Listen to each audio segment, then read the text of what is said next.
Okay,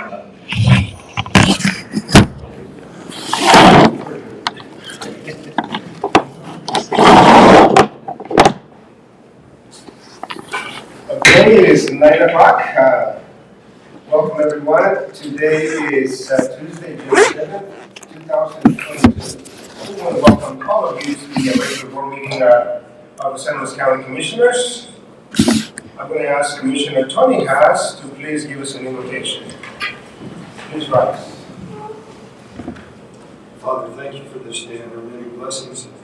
Please be with us today and every day as our guide and Savior. Lord, bless us with joy, peace, health, and rain. Keep us under your watchful eye throughout the day. And please answer our prayers through Jesus Christ, our Lord and Savior. Amen. Amen. Pledge allegiance to the flag of the United States of America and to the republic for which it stands, one nation, under God, indivisible, with liberty and justice for all. Roll call, Mr. Dorncamp. Commissioner Resources, I'm here. Commissioner Hess, Here. Commissioner Resources. I am here. Approval of the agenda. Do we have any changes, Mr. Dorncamp? This Commissioner asked the board to remove item 9H. That is, topic is not ready yet for the board's consideration. This consideration special event permit application for Honey and Herbs LLC. Okay. Do we have any discussion? Otherwise, I'll entertain a motion to approve the agenda with the amendments. Make the motion to approve the agenda presented. Second motion. Commissioner Hess? Yes. Commissioner Resources? Yes. Commissioner Resources? Yes. Let's go to section number 2, consideration of minutes of regular meeting minutes, May 3rd, 2022. Commissioners, we received those minutes. Do we have any discussion, any comments? Otherwise, I'll entertain a motion. Review the minutes and move to approve the regular meeting minutes of May 3rd, 2022. Second the motion. Commissioner Resources? Yes. Commissioner Hess? Yes. Commissioner Resources? Yes, sir. 2B, special meeting minutes, May 11, 2022. Same procedure, commissioners. No concerns. I'll entertain a motion to approve the special meeting minutes of May 11th, 2022. Second motion. Commissioner Hess? Yes. Commissioner Resources? Yes. Commissioner Resources? Yes, sir. Let's go to section number 3, our reading of correspondence, committee reports. I want to welcome everyone and give a shout out to the Avalanche last night that we played a heck of a game. So I don't know if you watched it, but it was a good, from what we've been doing lately, it was a good break. So who would like to go first? Commissioner Lopez? Sure. Thank you, Chairman. We were able to meet on the 25th. My Board of Health convened. Basically, it's just day-to-day operations there. There's nothing exciting other than one issue that we're going to discuss today. There was a survey brought forward to Huerfano County taxpayers. And the survey is concerning for me, so I'm going to ask that we have a discussion today in executive session. See how we move forward. Just a little background, the survey was given out concerning the health district, since this is a Board of Health issue, and the meeting was presented to us, as well as the district attorney's 3rd Judicial District. In the survey, there was a questionnaire asking if the citizens of Huerfano County were happy with the services being provided by the district attorney and the board, and the health department, I'm sorry, and whether they would want to disband from Los Angeles County and separate, and would the taxpayers fund it. So it was overwhelmingly no, according to that survey, but the concern was a lot of the board members, or a few board members that live in Walsenburg never received the survey. So that's a concern that I have as a Board of Health member, and also as a county commissioner, what the intent of that survey was for Huerfano County. Now, to give a little background in history, that was done years ago as well. Not so much a formal survey, but it was brought up from Huerfano County to separate their own health district. in the tune of about 15 years ago. So I don't know what the movement is, but we'll have that discussion later today. On the 26th of March, we had the TPR meeting, which I attended in Walsenburg, and we finalized the 10-year plan. So we took it to the vote, and it's set in stone. It's just a matter of the funding mechanisms that they're going to have for these projects, and a lot of the projects are already going to be moving forward. They gave an update on Exit 11, and it's moving right along right on targeted date, so that should be completed on time. And the same that afternoon, we had a Council of Governments board meeting. Same day-to-day operations are happening with COG. We got our director's reports.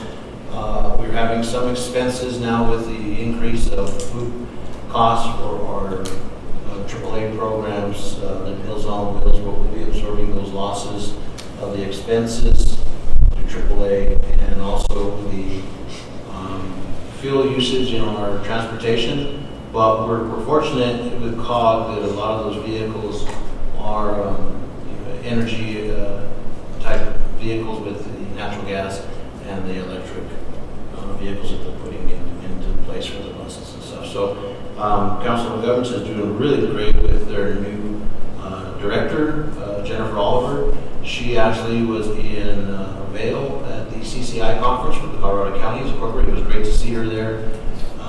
Networking with all of our other agencies in the state, and I was glad to see her there. On the 27th, I had my second front range passenger rail meeting. It's going to be a slow start for the rail. We did a couple of action items of obtaining an attorney or soliciting for an attorney at this time. The bylaws need to be written. The board needs to set up parameters and establish this organization. We're separate from any other state agency. We don't have any oversight other than our own board. So it's very important that we do this the proper way and make sure everything is done correctly. Due to the fact that if we're not careful, this agency is not properly organized when it comes to any formal actions in the future, possible voting for a tax measure for the front range passenger rail. It could be struck down due to non-compliance of rules and regulations, especially with the Federal Rail Administration. So we have to be very careful. So our first move was to obtain an attorney, and we moved forward with that. So for those that think the front range passenger rail is going to be here in a year or two, probably not. It's going to take some time, and hopefully maybe in a year or two we can get started with it if everything happens correctly. And then on the 31st, we all attended the CCI conference. It was very nice to see our fellow commissioners and do a lot of networking, and we'll allow our chairman of our AG and our president of CCI and our EIF board director. It's been too many meetings to give explanations on the CCI conference, so that's my report, Commissioner. Thank you, sir. Commissioner Tony Hatch. On 5/18, I attended the Trinidad Water Festival, and it was very well attended. Tom and Linda Perry knocked it out of the park again this year. After a 2-year hiatus, they came back strong. 900 students learned about water in its many forms and how it enhances our lives every day. 5/19, the New Elk had their 1-year anniversary celebration. I was able to attend that. Mark Gray and others that are employed there gave us an educational presentation on the workings of the mine, and then followed it with a tour. We didn't get to go down in the mine, but we got to tour the facility above ground. On the 5/21 Armed Forces Day Parade, the parade went off without a hitch, despite there being a blizzard that day. It was cold and snowy, and everybody participated anyway, and it was like they attended the parade itself. But then the festivities afterward, the reception that was held at the Sebastiani Gym was packed. So that was a really good turnout for a good purpose. On the 25th and 26th of May, being on the board of the Environmental Impact Assistance Fund Committee. They had held their Tier 2 hearings. It took 2 days. There was, in a Tier 2, you can apply up to $700,000 for a grant to help with everything from sewer and water, road and bridge, and even new builds. There were 38 applicants, and I'm waiting to hear from them what happened with how they distributed the funds. On the 30th of May, I attended Memorial Day breakfast right over here at Fort Woodland and assisted the many chefs that were there. I got to cook on my grill because we were having trouble with all the grills that day. It was a little windy, but we got it done. And later on that afternoon, I went over to the Trinidad Welcome Center, and we did the dedication and celebration of the monuments that were unveiled that day. Linda Barron, she's another one of our stalwarts that knocked it out of the park that day also. And it was good to be there and be there with that presentation. From the 31st to the 2nd of June, the CCI Summer Conference, there were many topics for road and bridge funding and housing affordability, and presentations from Hickenlooper and Polis, and many of our committees met. I was elected chair of the Southern District, and we had a plethora of bills that we reviewed, and got an ag update from Austin Vincent, who's the State Affairs Director for the Colorado Farm Bureau. And after that, Tim Wolf is the new director for the Colorado Tourism Office, and he also gave us an update on what's going on in the state. And Los Angeles County came up many times during that conversation. I was also appointed to the Colorado Technical Servicing Board, Incorporated Board. With that board, their primary function is to provide counties with technical assistance with risk management that are cost effective and competitive. And that's my report, sir. Thank you, sir. Appreciate it, commissioners. Most of the meetings, as commissioners have mentioned, we have had an opportunity to attend.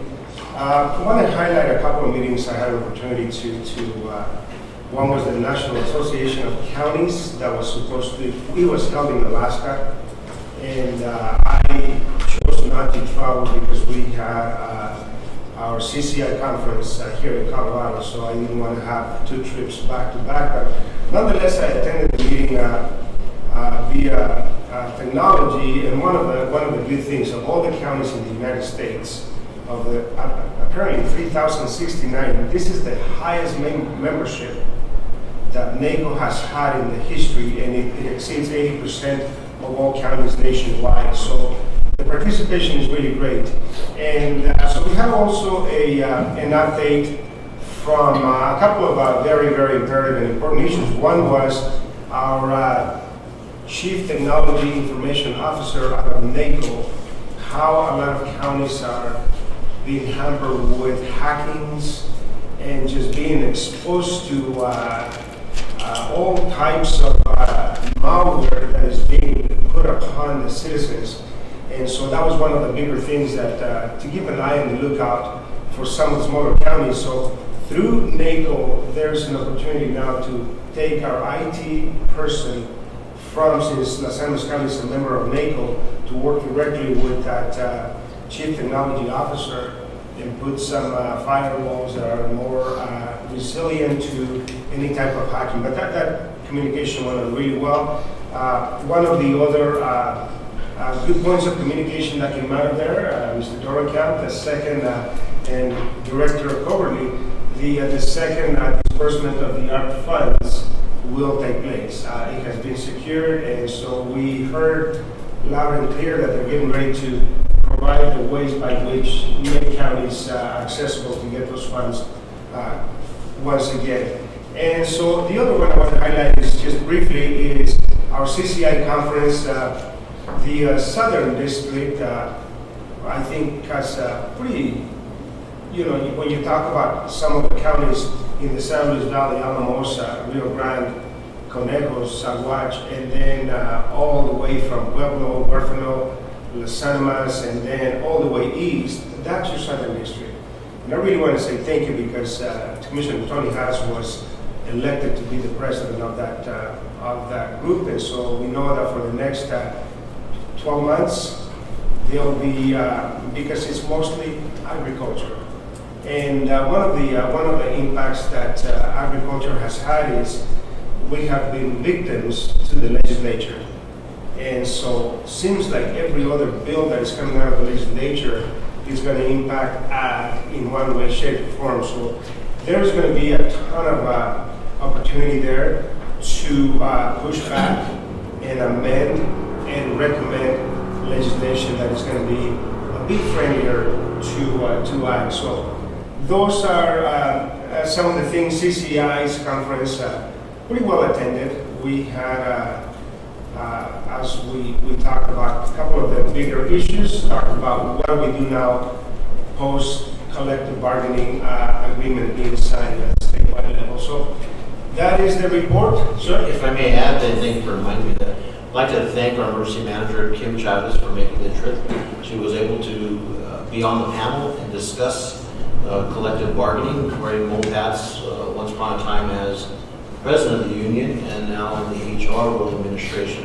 So thank Kim for making the trip to be there to answer questions for the commissioners. And also, I forgot to mention our DHS director was also at the conference, and for the first time since I've been in office, they received an award, which was really good to see regarding their call centers and their productivity level at 95% customer service rating. So that's awesome for Los Angeles County Department of Human Services. So thank that. Yes, thank you. Thank you, Commissioner. Okay. I'm going to go to section 4, elected officials update. Since we have a couple of them in the room, Sheriff Navarrete, would you like to provide us an update? I have an update, sir. One question for you, Sheriff. Can you give us an update on the scent dog that you were needing? We as commissioners, we haven't heard anything about needing a scent dog for tracking deceased and missing persons. Yeah, that came about with some citizens, and especially with the Shire case. It brought to light some resources that we're going to need. And I did have that update, I'm sorry, but we do have the funds already donated to send our officers to be going next month to get training, and we'll be getting a sample in the narcotics dog as well. And what does that dog cost? It's going to be around $10,000 for the training and the dog, but we've already received that sum of money. And you got an officer that can Yes. do that? Yeah, we've already set it to go. It's going to be training in July, Texas. Would that be in addition to the drug? Yes, we'll have two. We'll have our other dog is different. He's more patrol, safe protection type. And you seek the funding due to the fact your budget wasn't, it was not for this year? or- It wasn't in for, we didn't put anything in for a lot of the canine line items, so it was just put out, and many citizens graciously gave money, and here we are. So. Okay. Thank you. Thank you, sir. Thank you, Sheriff. Our county assessor, Jody Amaro.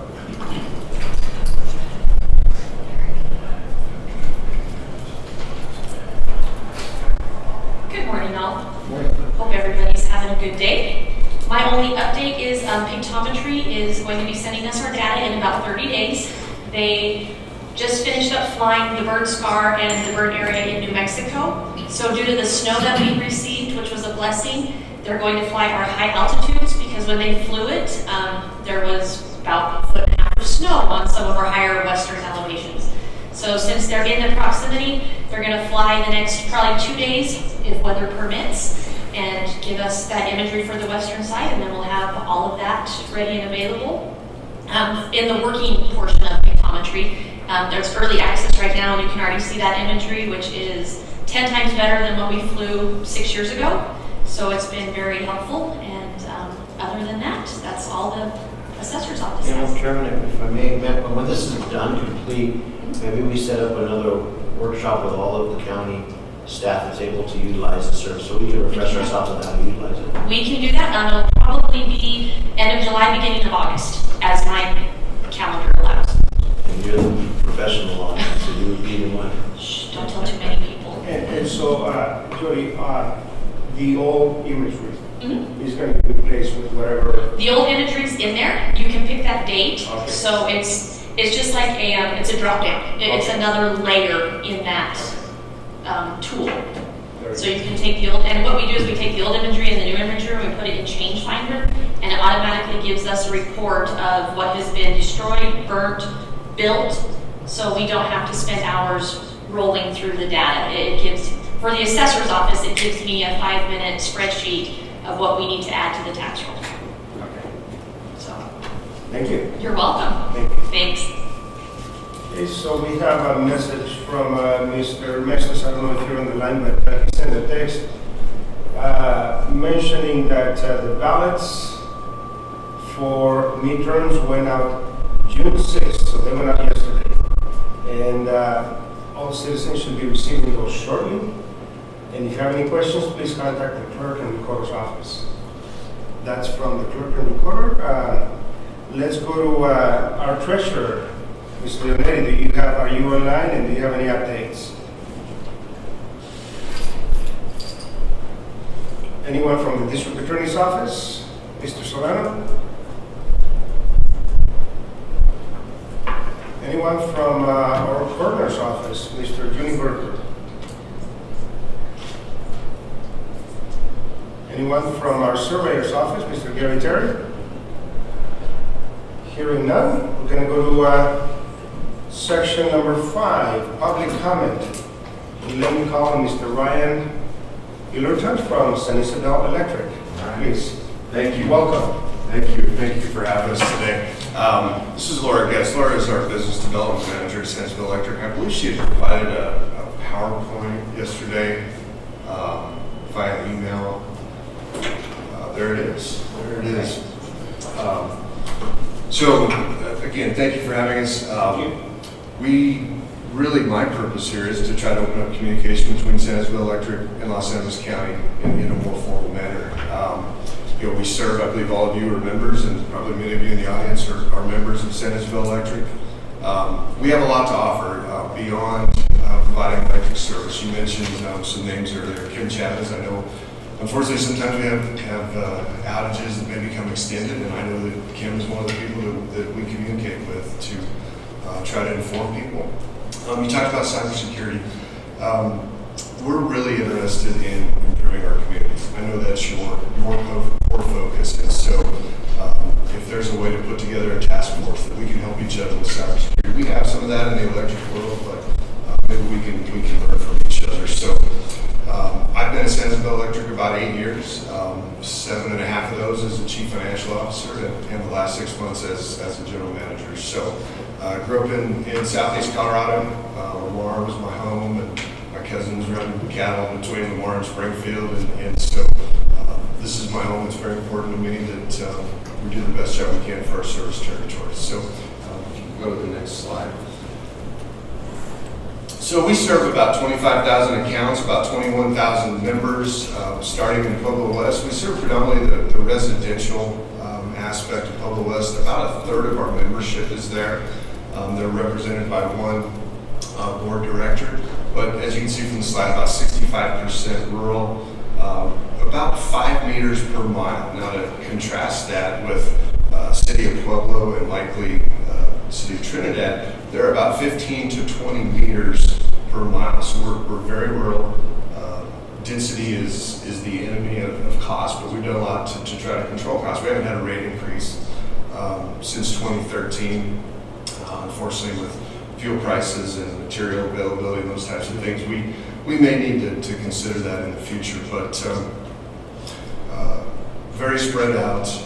The Pinon Canyon Army Base, all of the ranches, the small towns, and it's just a privilege to serve. I enjoy it every day. I live in the Colorado City area, and so I wake up in the morning and see all the people I'm responsible for serving and driving to Pueblo. Then I get a little break driving through town, but those folks aren't quite my responsibility. That's Black Hills. But anyway, let's go to the next one. So we're governed by 7 directors, and you're likely aware that Joseph Costa recently retired from the board after 20 years of service.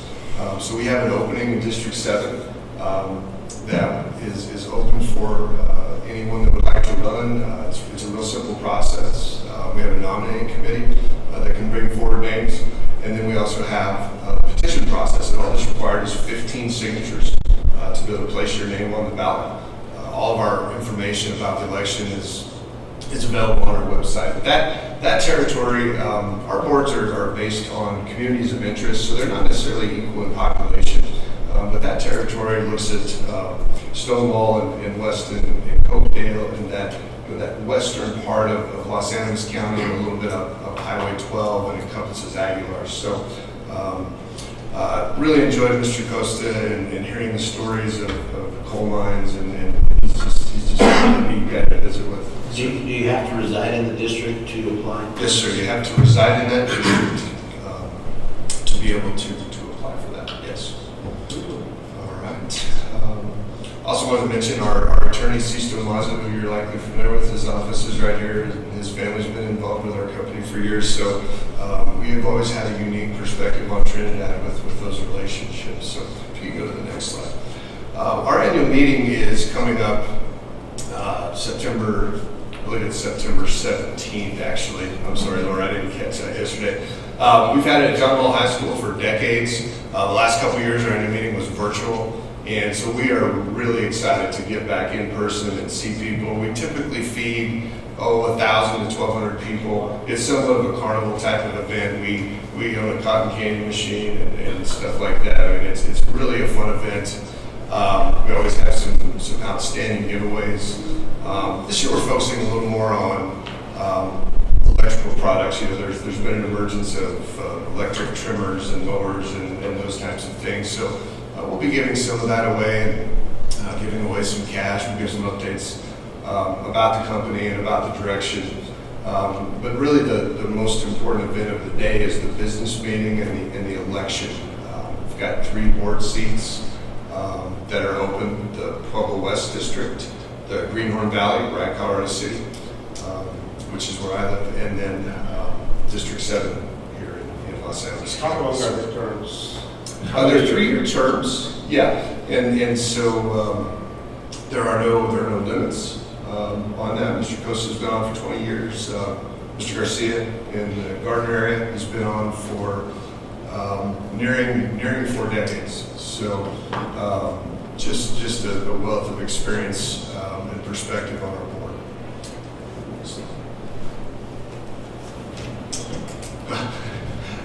We recently purchased a food truck. I would have never thought I would recommend our board of directors, we need to buy this, but a big focus for me and for our board is getting back into the community. We've seen with COVID and people shutting the doors, we need to get out and cook some hot dogs and tell people what we have to offer, whether it's rebates or financing programs, ways we can help throughout our service territory. And so one of the ways we want to do that, member appreciation, is through this. Incoming scholarships as well for Yes, sir. high school students. If you could give us a little bit on that. I absolutely can. So we just had our scholarship banquet about a month ago, and it was at John Mull High School.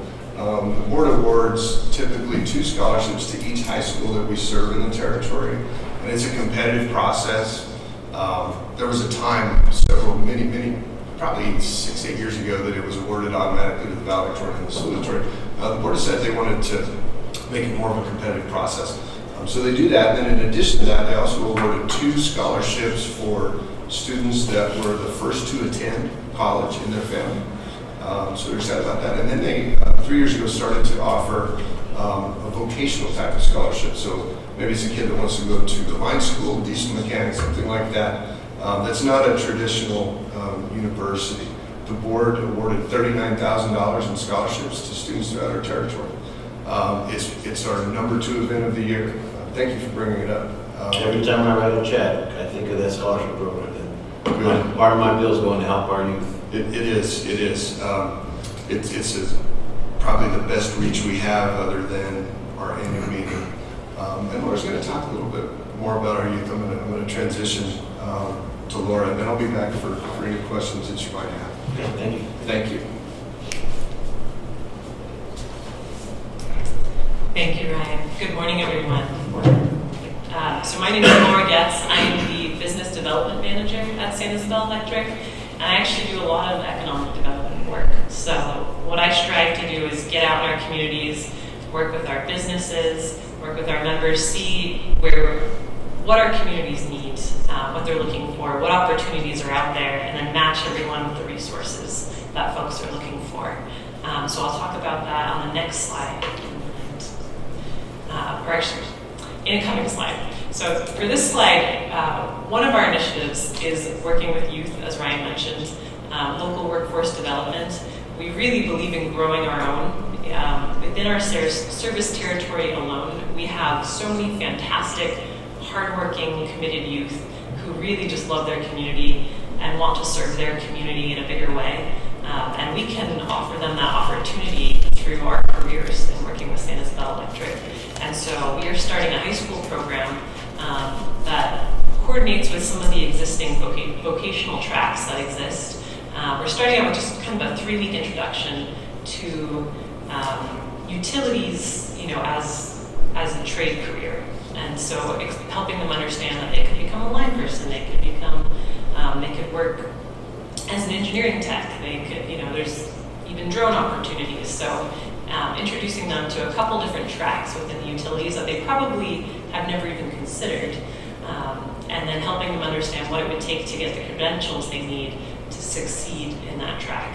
And so we see a lot of opportunities to be partnering with Trinidad State College as well, potentially for continuing education needs as part of this. We're very excited and trying to get all of our local school districts on board here. And also working with Trinidad State to have conversations about the line school. As you may recall, the line school did reside in southern Colorado previously, and so we're looking at opportunities to see if we can help it have a presence in southern Colorado again. I want to thank you because I started that program when I was at Trinidad State, in partnership with San Isabel, and Bill Woods, who was the general manager, became one of our instructors. So then after, we partnered with LACBCC Community College, and we took an ITEC because of our enrollment group. So I would love to see it come back to Trinidad. We tried the Alamosa campus as well, and certainly the enrollment here for Southern Colorado, a lot of the enrollment that is happening right now is coming from, to me, I think, around the Colorado Springs area. And I hope the students are willing to come down to San Luis County, but having it here was one of those very, very just powerful things. So yeah, we had conversations from day one, and so glad to see that the program still going on. Oh, that's great. Thank you for mentioning that and reminding us. We will have that ongoing conversation with Trinidad State to just understand where the program's at and what our opportunities are. So we'll make sure we keep you updated on that. Next slide. So economic development, thinking in terms of how we can support our local business community. We have received funding from the USDA to put together a small business energy auditing program. And so we are almost ready to start enrolling our small businesses for pretty comprehensive commercial energy audits. And this would allow them to get what's normally a fairly expensive audit for free or nearly free. And that will set them up nicely to start qualifying for some bigger federal grants that could help them make some of the energy upgrades they may know they need and have been putting off due to cost concerns. So we're very excited to be introducing that to our service territory. And then federal and state grants, you probably know better than anyone. Sometimes you can't write applications fast enough to take advantage of all the money flowing in at this present time. And so we've been doing the same to try and bring as much money into Southern Colorado as possible, and also here to provide support to those who would like to put together an application but maybe don't have quite the capacity or need some extra data. We have a lot of resources that we can offer to to help folks get those grants or other applications written.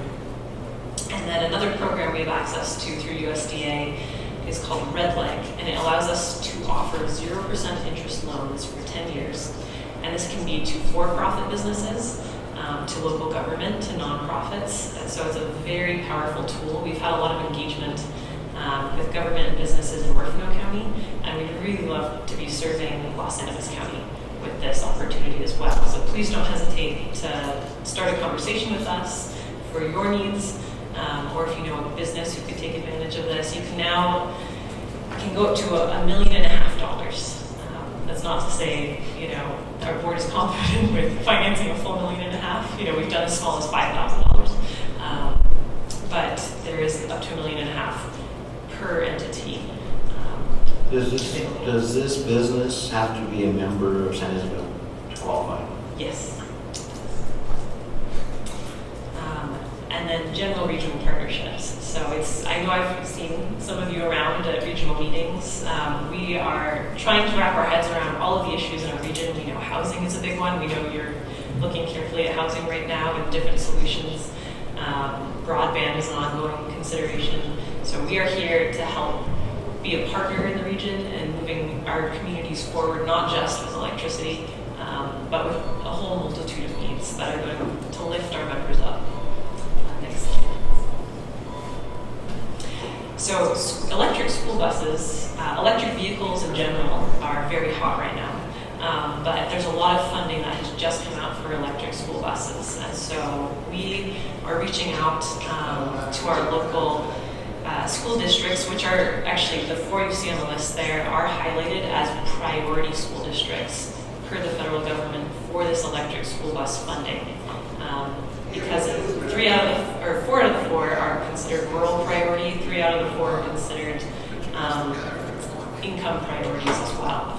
And so if we can find the right partner in the region to try piloting an electric school bus, we can ideally save them money at the end of the day through this program. It should really require no cost, no investment from them a second time. What is the cost of a traditional school bus versus an electric one? It can really vary, but there can be an incremental gap of like $200,000. Just a small. Just a small bit, and that's where it can be more, and so that's where you're seeing some state money come in and some federal money come in for this, which we believe would fully cover that cost. But it's a conversation for us to have with school districts. So if you know of any of these districts, or all of them, we'd love to work with all of them on this opportunity. Anyone who might be particularly excited to try piloting this, please help us get connected. What kind of infrastructure would you have to charge for those? And that would be part of it too, is installing electric vehicle charging infrastructure. So we would talk with them about their needs, whether we need a faster charger or maybe a middle of the road charger, and where they would need those chargers located, if it's just at the school or maybe they need one somewhere else along the route. And certainly discussing the types of routes. We've been working with South Central Council of Governments on piloting a bus for them as well, because they actually already have a charger, and then we probably put another one in Trinidad, given their route. So looking at electric vehicle infrastructure, not just for school buses, is a priority right now. The charger in Orfano County at the COG building is, I don't know if it's got ample parking maneuvering for a bus to get in and out of there. There's a board member of COG. So whether it's there or not doesn't mean you can get a bus in there. Yes. Especially the way that parking lot is configured. As a matter of fact, they're going to be renovating that facility here soon. So make sure you talk to our director, Ms. Oliver, and Veronica Mays with that AAA program, because there is going to be a construction add-on. So if you want to have that available up there, probably now would be the time to discuss the location of that charging to make it accessible for buses in the future. Yes, thank you. And I have been speaking with them. I know they're building a new bus barn down here. Yeah, that's here, but up there, we're thinking of putting a bus barn on that same location as well. It's just a matter of funding mechanism. Perfect. But now would be the time to get involved in that conversation for those charging systems if you kind of do. But my question for the busing is, Honey, Aguilar, Brands, Baltimore, they get a bus and they go to Colorado Springs or Denver or for state championships, and there's no charging station for the buses there. How do they get home? Yes, so in piloting a bus, usually we're talking with them about what is your shortest route, and do you have enough buses to handle those longer distance trips? You know, is this a bus that would not need to be used for those trips? For local use only. It would generally be, at this time, you know, infrastructure is still getting built out, but we'd want everyone to get a feel for the bus, for its range, how it's performing in all types of weather, and so we would not try and put it on any route that would cause what we call range anxiety, which is real. Thank you. Yes, no, great question. And again, a consideration for South Central Council of Governments with their expansion, that 0% interest loan, red leg, could be an option. So we'll keep talking. Okay, these are the kind of connections that are really Yeah, from one board to the other board, 0%. Perfect. Yes. Next slide. Sorry, were there any other questions about? And our final slide for you is discussing something called Empower. You may have heard about it, you may have seen a billboard somewhere, but it's basically our energy services department. And we've just given it a brand to help people, have one kind of term that they refer to when they say, have you talked to San Isabel Empower? Have you gotten an assessment from Empower? But this is a one-stop shop, and it's really unique what we're doing as a utility here. So a lot of folks will have a department where they offer rebates, but we've noticed our members are needing more than just a rebate. They're needing an assessment. They need to talk to someone. They need help getting contractor quotes together, sort of that project management piece. And then, of course, financing. How are you going to pay for it? So through Empower, we're able to do that all. We're able to do a free assessment, go into your home. We're also working, again, with businesses and commercial entities when we are qualified to do that. And then we'll put all the pieces of this together. We'll bring all of our trusted contractors into the equation. We'll get the quotes, and we'll say, here's your wish list, and here's what it costs. And then here's how you can finance it. And we offer on-bill financing. So it would just be a line item right on your energy bill, which makes it really easy. And we can offer it at very low interest rates because, again, we have special financing from USDA that helps us do that for our members. And so this is a very powerful program, and we're currently offering 12 months at 0% interest. If you need to go beyond that, again, still competitive rates. So this can help people maybe get that water heater they've been needing to replace, maybe some more insulation to really help you in the summer and winter months with heating and cooling costs. We can help people switch out different types of heating to electric thermal storage, or ETS. A lot of folks here might already be on that, and get you on our time of use rate, which can help you save money. Solar, we also have partnered with a trusted solar contractor to help people get solar, because that's becoming more popular for our members. And we also offer generators, and we do this at the residential scale for backup, but also we've been working with Colorado City, Beulah Fire, Orfano County government to meet their resilience needs with generators. So we can absolutely help you put together a robust generator package for backup. So on the residential side, do you have income ceiling limitations, or is that open for anyone? For everyone. Yeah. And we would certainly refer people to the weatherization program, if they absolutely need all free services and they qualify. But if for any reason you don't want to sit on their wait list and you're borderline, this is open to everyone, and it might be, being able to spread out that financing might actually be the better option for some people at the end of the day. So if you will take us to the final slide, please. Here's our contact info. So my name's up there. Our general manager, Ryan, is available for you to reach out to. And then there's our Empower Services team that you can call to set up assessments. And it's all available on our website as well. You can take a look at the different products and offerings that we have. And we are happy to take calls and emails. So please get in touch. Let us know if there are community meetings you'd really like to see us present at, here and available to be attending those. So we really want to be a community partner. What time does the event start on the 17th? 10 o'clock. 10. Doors open at 10 o'clock, and the business meeting starts at 1. We've got door prizes, we've got bingo, it's really a carnival type of event, so love to have all of you there. Love to have everyone there. Any other questions? No other questions, right? Okay. Thank you. Thank you so much, Lord. I will All right. stay connected and thank you for being here. All right, let us know how we can help. Thank you. Thank you so much. Thank you all. The next public comment, Mr. H.L. Bowman.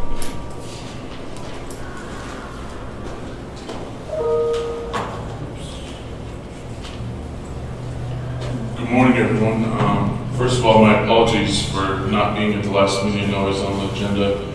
I was dealing with allergies. But I appreciate you guys. Thank you. Just real quick, we've got an event planned for July 9th. And on your policies and procedures on page 6, operating hours are 8 to 9. We are probably going to run that right to 9. And I was wondering if there's a way that we could maybe extend that maybe by an hour and a half. Just wanted to bring that to your attention. Thank you guys for what you do. Just need to be in public record with that. Thank you guys. Thank you so much for bringing that up. Oh, one more thing. Derek, thank you as well. Derek, we will have security there the entire time. So, I mean, it's not like we're just running rampant. We'll have Derek hollering at us what we need to be doing. He knows how to do that. Yes, he does. Very good. Thank you guys. Thank you. I appreciate that. Mr. Tom Murphy.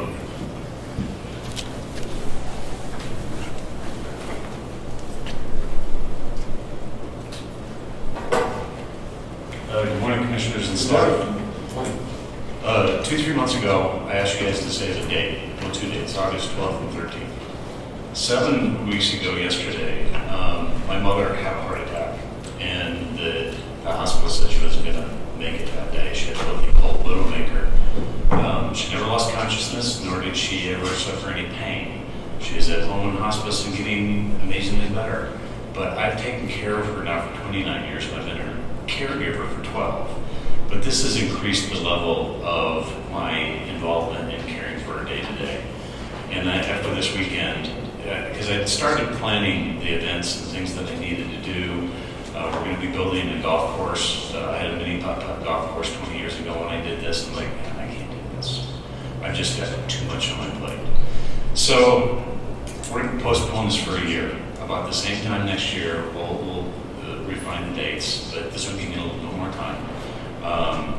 My expectation is that we're going to have a little graduation ceremony for her in 6 months or a year, because she's 94 and she was smoking up until, this happened, and just as a little Energizer bunny. But I've got to leave now. I'm going to go check on her because the CZ nurse is there. But like I said, I just realized as much ambition as I have to do things in this community, it's like I just sat down this weekend and said, I've got too much. It's just way I too can take it much. off my calendar.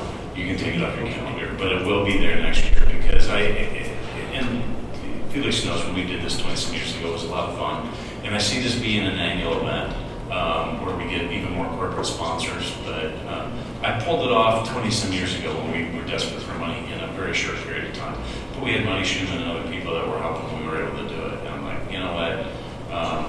I could do it, but it will be better if I just give this some time and I take care of family, because right now I have this version. So I just need to let you guys know. Thank you guys. Thank you so much, sir. Appreciate it. Let's say hello to your mother. Thank you. Let's go to Andrew. We have a presentation. However, at 10 o'clock, we would have to stop unless we can move it. We have about 10 minutes if you. Sure. That'd be great if we could move it. Sorry. Can you do it in 10 minutes? Your presentation? No.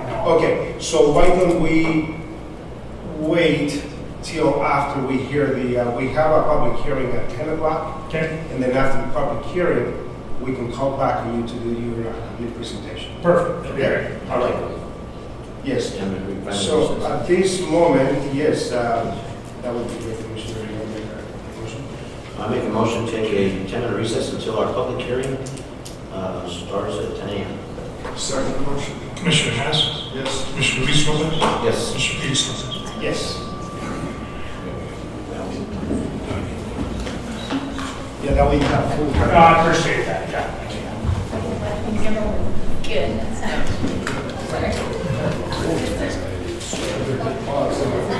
One of the first time I had to remember. Recording stopped.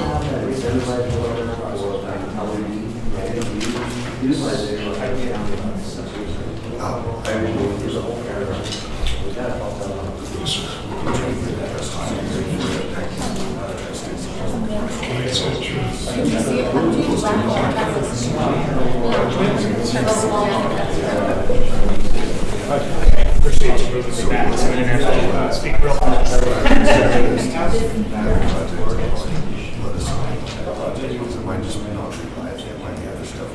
I think that has intentions of staying working on the project. And one of them gets back.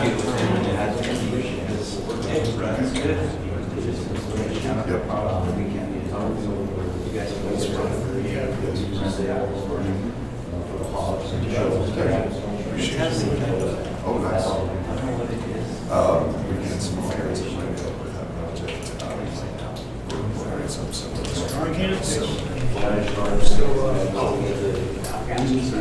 Pleasure to meet you.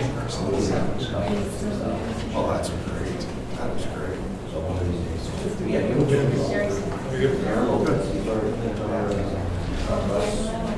Hey, Phil. Would you contact me for the Fairgrounds project? Okay, so Laura can coordinate with Phil. Yeah, so once that starts, we have a set of meetings next for the university and public meetings.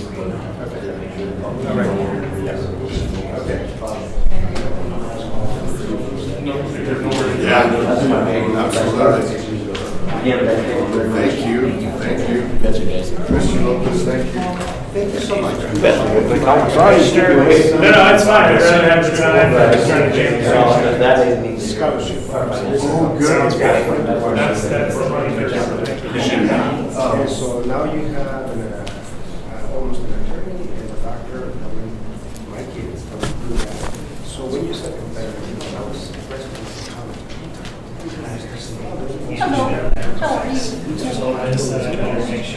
You'll do something that they'll make it all the way to my youngest one, and congratulations to me. Okay, yeah. Tourism. It's true. They need to.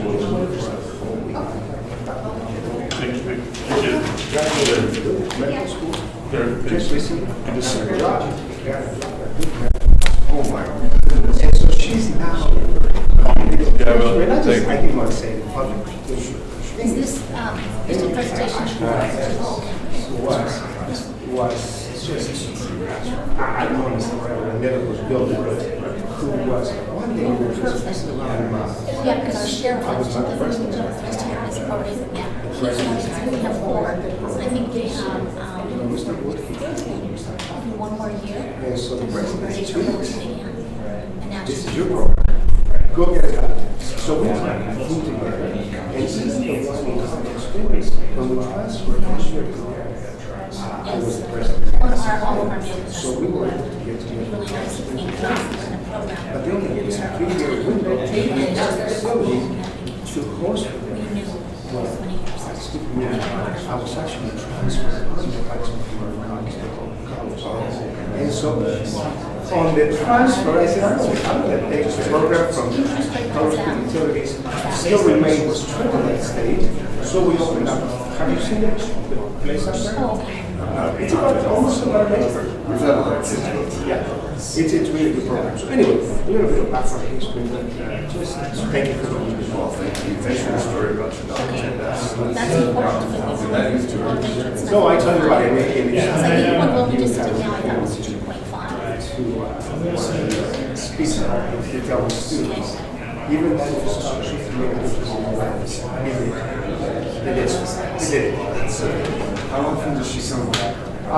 Well, not that often. Maybe once a year for Christmas. Usually just once a year.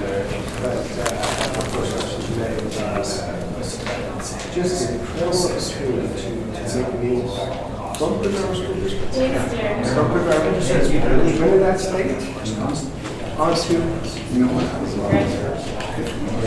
This is exciting now. Yeah. Let me give you, you come. We do because I just, you know, we're thinking for this administration. So, but that's just one vehicle, but we don't want one on Of course, I don't like to, I don't like. I do, if I can bring anything with me, but it, I can email you my information. And you tell me what to see here. Yeah. Very good. Thank you, sir. Thank you both. Good to see you. Since you already. Okay, I do. I think you must have that. Yeah.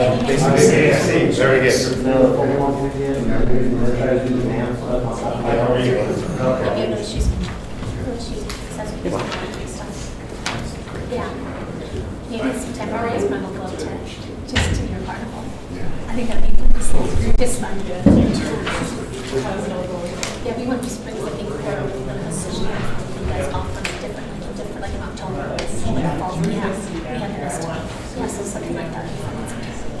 Right, it's just trying to work. Yeah, enjoy that.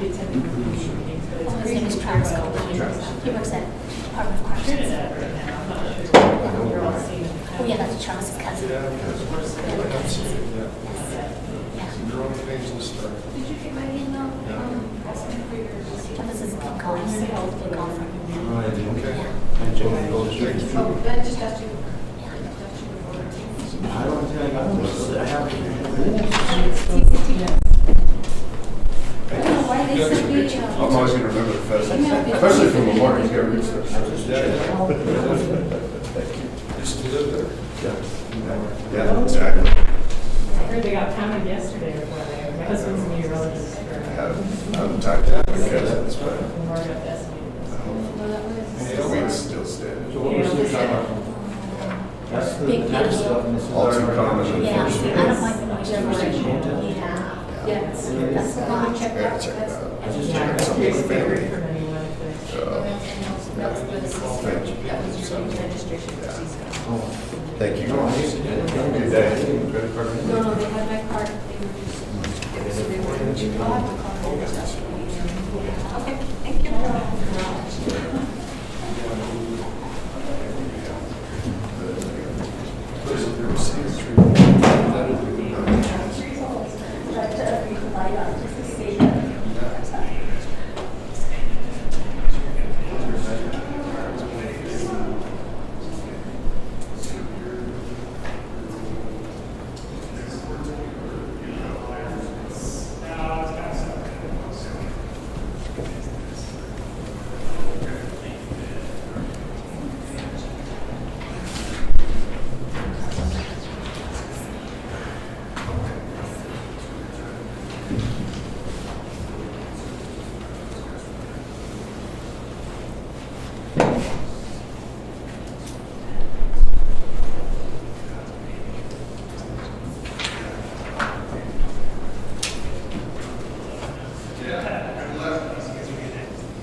No, we're looking at the cameras and see computer.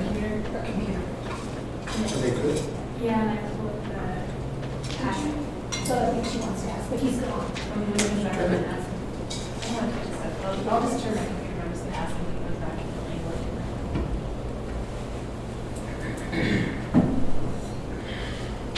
You want me to text him? I can, been there for all morning, so.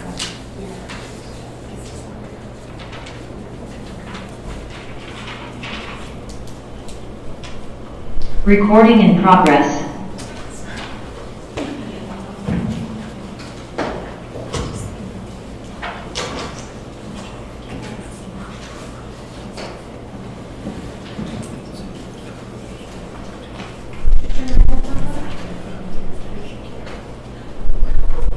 Yeah, recording.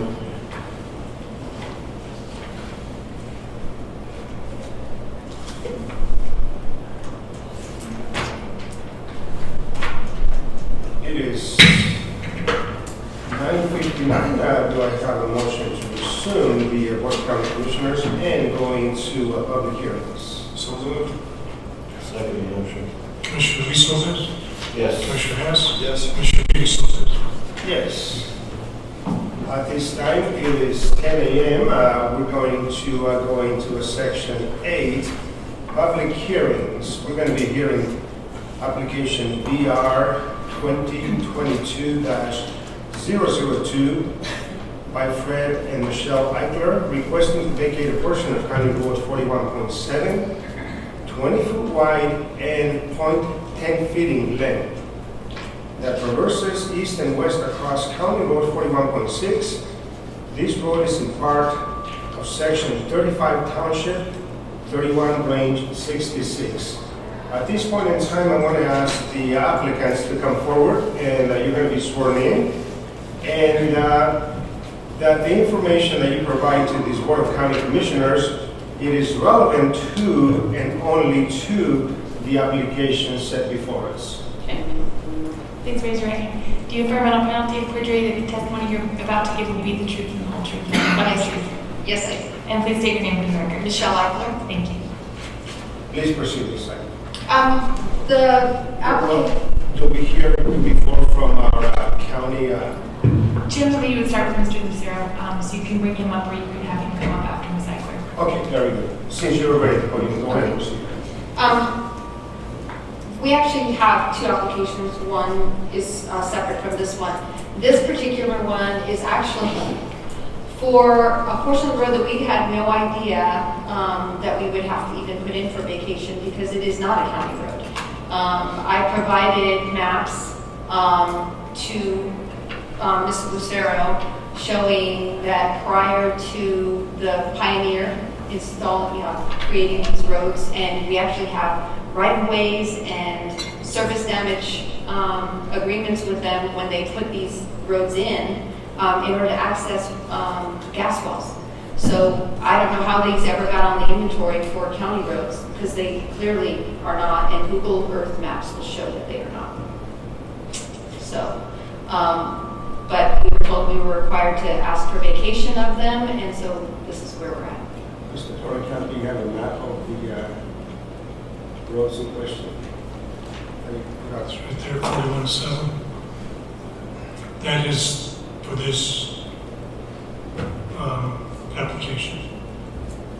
Am I correct? 41.7? Yes, yes, sir. And just to know, it's smaller than 0.10 feet in distance here. Just as correction. Is that a 0.10 of a mile? This segment here that I highlight is 4/10. Okay. So And for then the along, direction, and then along the south side of 41.6, which is also a piece of 41.7, is 1/10. And I assume you want both. Yeah, north and south. the south end goes into one of our alfalfa fields, and there's a well there. And then the north section goes up to a gas well that is up on the hill above there. But Google Earth Maps will show you, and I actually provided maps to you guys that Evergreen now provided to me because I was like, this is, they're telling me I have to have these vacated, that they're county roads.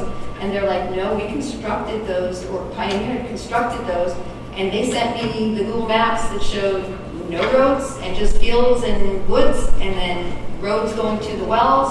And then when we put our application in for 41.6, they said, well, you can't do that without doing 41.7. And we're like, what are you talking about? And so here we are. so there's that particular section of road, is it being used by the public at large? Technically, right now, it could be, and we had constructed gates on the north portion, but not on the south portion. It goes right through one of our alfalfa fields. So, our concern is, how many of these roads are on the county list for public roads? Because they clearly were not constructed by the county. They clearly were constructed by the gas well companies. So I have no idea how they ended up on inventory. So there's a 41.7, this little squiggly Yep.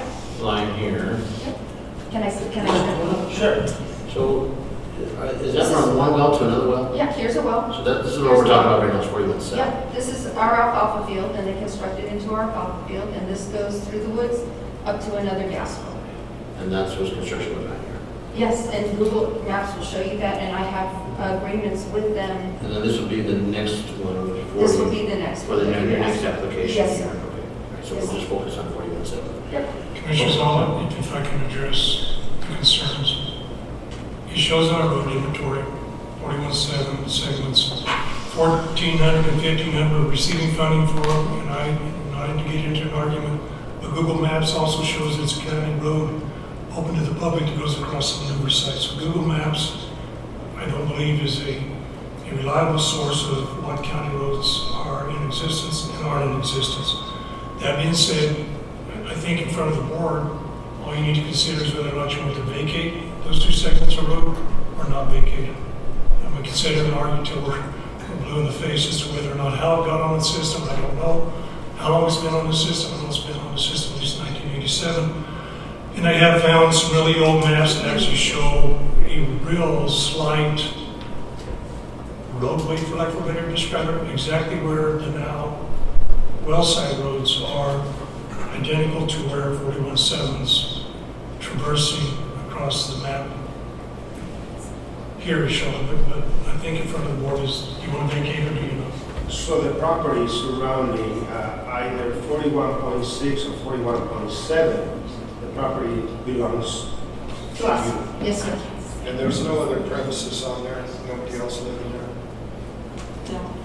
And so the question before, let me restate it in a different fashion. If I were at this point in time today, without the approval and vacation of this particular property, would I have access even through your alfalfa field? Is there such a road that would allow me going through the process still? Currently, to drive on it? Yeah, because the gas people drive to check the well every day. Yes. They maintain it. Let's hear from Bob and see what the planning. Thank you. I mean, Okay, and then we'll find out any more questions. Okay, yep. Good morning, Mr. Lucero. Good morning. You solemnly affirm under penalty of perjury, the testimony you're about to give will be the truth, the whole truth, and nothing but the truth. Yes. Please state your name for the record. Robert Lucero, Planning and Land Use Director. Yes, I think Ms. Eichler said this is on there as a county road. It is identified as a gas well road. I did contact Chris Sanchez at Evergreen to see if he had, if they wanted to come to the meeting and they had objections. He said, no, they were not aware that it was a county road on the system. At this point, the Planning Commission made a recommendation to vacate the county road. So the length, so for the purposes, when I read the initial statements, the length of the entire north and south portion of that, and now right here on my notes, I have 0.10 feet, and you said it's 0.10 of a mile? No, sir, there's 2 different segments that are being considered. Segment 1,400, which is 1/10 of a mile, which is the one going to the south. And let me get the area out of there. This piece here is segment 1,400, 1/10 of a mile. And then I'll say this segment is 1,500. And it's 4/10 of a mile. So you're looking at segments 1,400 and 1,500, total distance a half a mile between the two of them. So, Mr. Lucero, at the top of 41.6, that lengthy road, and it joins into another 41 point, is that 8? Or that's 6 as well? Oh my, that's kind of, it says 41.8. Are there any other property owners in that vicinity that would need that 41.6 to access 41.8, or? I don't see where 41.8 is. I see 40. Is it still called 41-6 up here? Yes, sir. Because That's the one that comes south out of Gold there. see, but it's 41, it's right. Okay, that's 41-6 as well? No, that, It's 8. it appears to be an 8. Commissioners, that's 41-6. It's that piece right there that Okay. Commissioner Lewis says. So does any other property people need to access that through the Eichler's property to get to that upper 41-6? Are there any adjacent landowners? Or have you talked to, is there anybody else? To access 41-7, you mean? No, not 41-7. 41-7 to me just seems like it's just a road from one well to another well. But the thoroughfare that would be, the way the map reads to me, would be coming through their property to get to that upper map. Yeah, the only other one, right as you turn off, there, that little piece to get to either property line is, well, I think you have a letter in there. Yeah. So see that little one that comes over from the side of the map there keep going up your little arrow there, Phil. That little section there where those two connect. So that 41-6, and we're talking that black line from the bottom of the map through the 41-7 blue line. Do they need to have that access to get to that upper road? Through the cornfield? Well, right now, are we just discussing 41-7? Yeah, you're just discussing 41-7.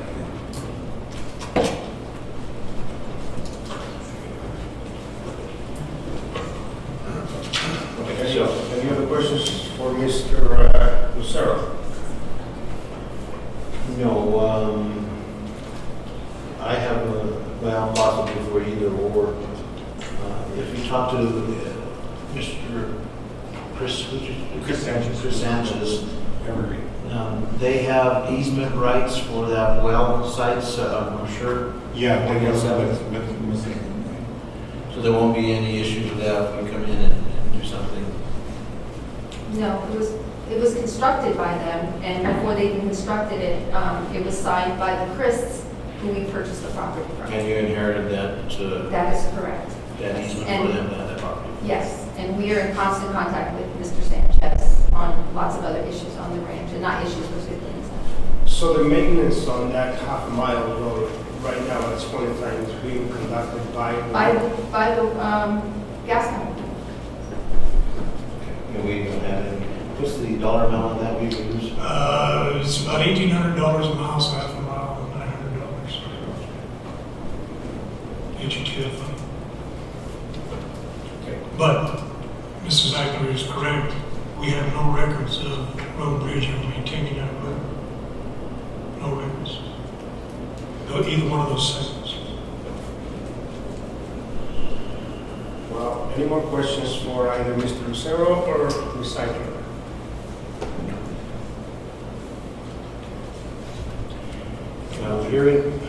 Hearing testimony, is there anyone in the audience opposed? Yes, I was going to quote, anyone in the audience opposed or even on support? Online, anyone? We're talking about section 40, County Road 41.7 as it appears. We make another call for either opposed or in support of the vacation of 41.7. We don't have any testimony. Commissioners, I would just make a recommendation prior to going forward in your agenda, how it's written, and if so, in your resolution, that you would change that .10 to include half a mile, so that That you is correctly correct. state in how you proceed. And perhaps both road segments, because we have a lot of 41-7s that have different road segments. So I think, as council is alluding to, if you can identify those two road segments, 1400 and 1500. Also, because as shown on our inventory, we go from 100 all the way to 1500 different road segments. So What's the road number, 41-7? it's 41-7, segments 1400 and 1500. That's just for 41-7. Yes, and that's for the piece that the actors would like to have vacated. So, commissioners, do we have enough information to take a vote on this today? And however, the resolution is not going to be correct, we would have to come back, or? That's why I made that recommendation. If you do vote to approve, under the statute, you have to do the resolution today. So what you would need to do is just have Mr. Dorncap read the resolution correctly. And then you can sign the corrected version. I believe that would be the only change unless you have other changes. Okay, thank you, Council.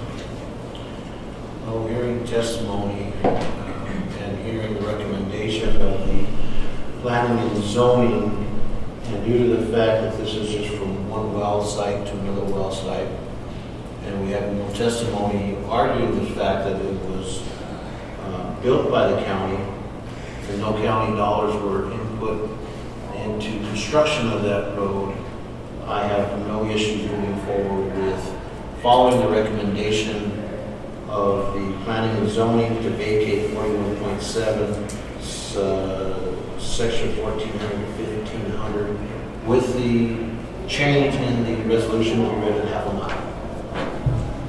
Second motion. Commissioner Hess? Yes. Commissioner Luis Lopez? Yes. Commissioner Felix Lopez? Yes, Mr. Dorncap, would you please read the resolution? Resolution 22018 with the proper recommended corrections. Resolution of the Board of County Commissioners of Los Angeles County, Colorado, vacating a portion of County Road 41.7. Resolution number 22-018, whereas Fred and Michelle Eichler filed application VR 2022-002, requesting to vacate a portion of County Road 41.7, 20-foot wide and 0.5 miles in length that traverses east and west across County Road 41.6. This road is in part of section 35, Township 31, Range 66, and whereas Los Angeles County Planning Commission heard application VR 2022-002 filed by Fred and Michelle Eichler at its meeting held on May 2nd, 2022, and whereas Los Angeles County Planning Commission recommended the Board of County Commissioners approve application VR 2022-002 and vacate a portion of County Road 41.7, 20-foot wide and 0.5 miles in length that traverses east and west across County Road 41.6. This road is in part of section 35, Township 31, Range 66, and whereas the Board of County Commissioners held a public hearing on June 7, 2022, at which time opportunity was afforded to the public to make comment on application VR 2022-002. Now therefore be resolved that the Board of County Commissioners of Los Angeles County, Colorado, that 1, the Board of County Commissioners hereby approve application VR 2022-002 and vacate a portion of County Road 41.7, 20 feet wide, 0.5 miles in length, segments 1400 and 1500, east and west across County Road 41.6. This road is in part of section 35, Township 31, Range 66. This resolution, upon motion made and second and affirmative vote, was adopted the 7th day of June, 2022, by order of the Board of County Commissioners of Los Angeles County, Colorado, followed by your signature lines. Thank you, sir. We're going to go to section 8.2. Application VR 2022-003. Do we need to approve the resolution? Oh, You want to take a vote on the resolution? yes. Entertaining motion to approve the resolution. VR, with the correction, VR 2022-002. Second motion. Commissioner Hess? Yes. Commissioner Luis Lopez? Yes. Commissioner Felix Lopez? Yes. Thank you, Commissioner Lopez. So 8.2, at this time, application VR 2022-003 by Professor Ranch requesting to vacate a portion of the County Road 41.6, 16 feet wide by 1,230 feet in length, which will dead end at the Professor Ranch House. The road is located in part of section 35, Township 31, Range 66. Let me go ahead and call Mr. Lucero first to provide some background information on this application. you affirm that under the penalty of perjury, the testimony you're about to give will be the truth, the whole truth, and nothing but the truth? Yes. Please state your name. Robert Lucero. This application is for a portion of 41.6 that goes, starts from the Eichler and the southwest portion of Eichler property and goes, I measured from Eichler property to the right to the front of the Provenza Ranch House. I did that with a measuring wheel. That's why I came up with the 1,200 or whatever feet. I think Provenza's, weren't sure where it ended. And I think when they did their measurement, they went further back. So I don't know how much is on the inventory. But that's, like I said, I did it with a measuring wheel. I got out and walked it.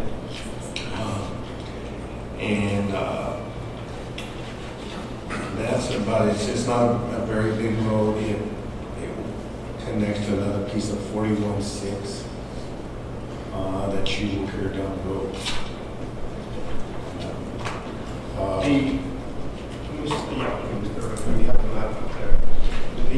So the section that is in question right now, Mr. Lucero, is from about that far right there? Yeah, roughly in there.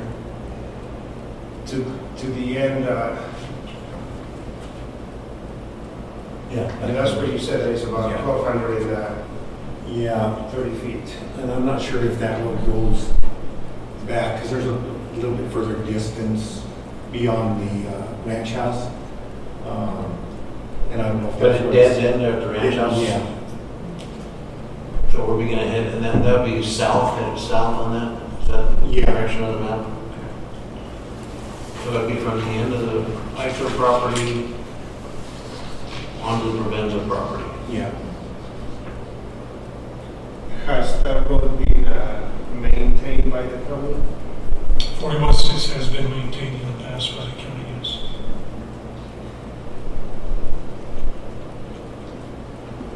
When I went up to do the measurements, somebody had put gravel on a portion of that road. I don't know if it was the Provenza's, I don't know if it was the county, but it looked like it had freshly gravel. One of the questions is what happens?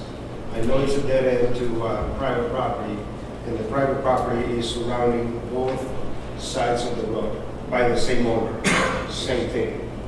And what type of, do we have any public that drives, that needs, that we're going to be denying access to in any way, shape, or form? Not that I'm aware of, because it's not it dead ends. Basically, the county road that's on the inventory dead ends right there at the Provenza property. So as we look at the fork, is there going to be a gate installed? That I don't know. They as long as it's a county road, they can. Right. Well, if it's vacated, they can. Correct. What was the recommendation of the planning? Planning Commission recommended to approve the vacating. Is it customary to vacate a piece of the road?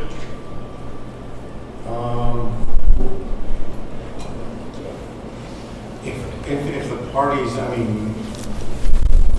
if you have no objection and the parties agree, because a lot of the roads entail several different property owners. In a case like this is only Provenza's property. I would imagine you still need some notification to some of the landowners, is that way? Yeah, and I think Paula sent out, you probably know one. Yes, vice versa. we are very happy to do that. And we'll get it. We'll once you, We'll swear everybody like that, or is, and that was the question, I guess. The notifications went through the planning and zoning. Because there was no adjacent other than Eichler's, and they were requesting a vacating. I think under commissioners, you have to notify just by regular mail. And I think Paula did that. One letter from Eichler's to Provenza, and then a letter from Provenza to the Eichler's. So that's required under Colorado statute. Any more questions for Mr. Sir? Thank you, sir. Let me go ahead now and call on the applicant.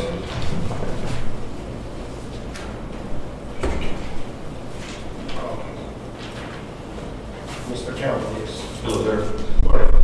I'm Robert Campbell. Yes, I need to swear you in. Do you affirm under penalty of perjury that the testimony you're about to give will be the truth, the whole truth, and nothing but the truth? Yes. And now you can say your name. Thank you.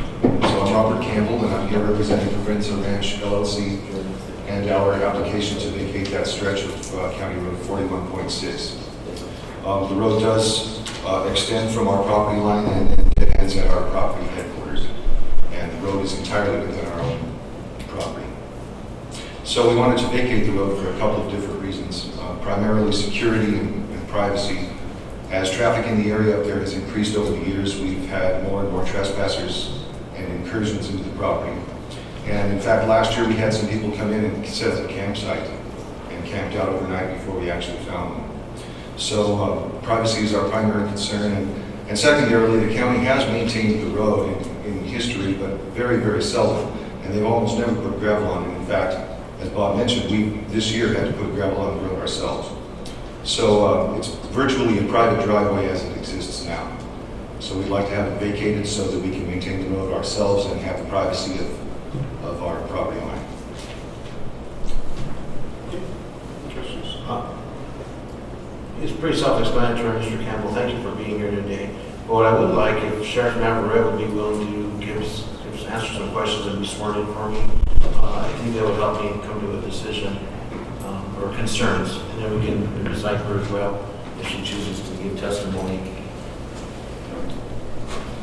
Solemnly affirm under penalty of perjury, the testimony you're about to give will be the truth, the whole truth, and nothing but the truth. Yes. Please state your name. Derek Navarrete. Thank you, Sheriff, and I appreciate your time. The questions that I have for you as a sheriff, I don't know if you can tell that the small section of that road, would that be a concern for you as a fire marshal and as a sheriff in emergency services to that ranch if they have it closed? And especially, well, if they're asking for it, there's nobody else has that access, it appears. Well, would that be a concern for you in the sheriff's department and the fire personnel? I wouldn't think so, as long as they would allow us to do what we need to do if we need emergency access. Be something. I don't think that's a problem.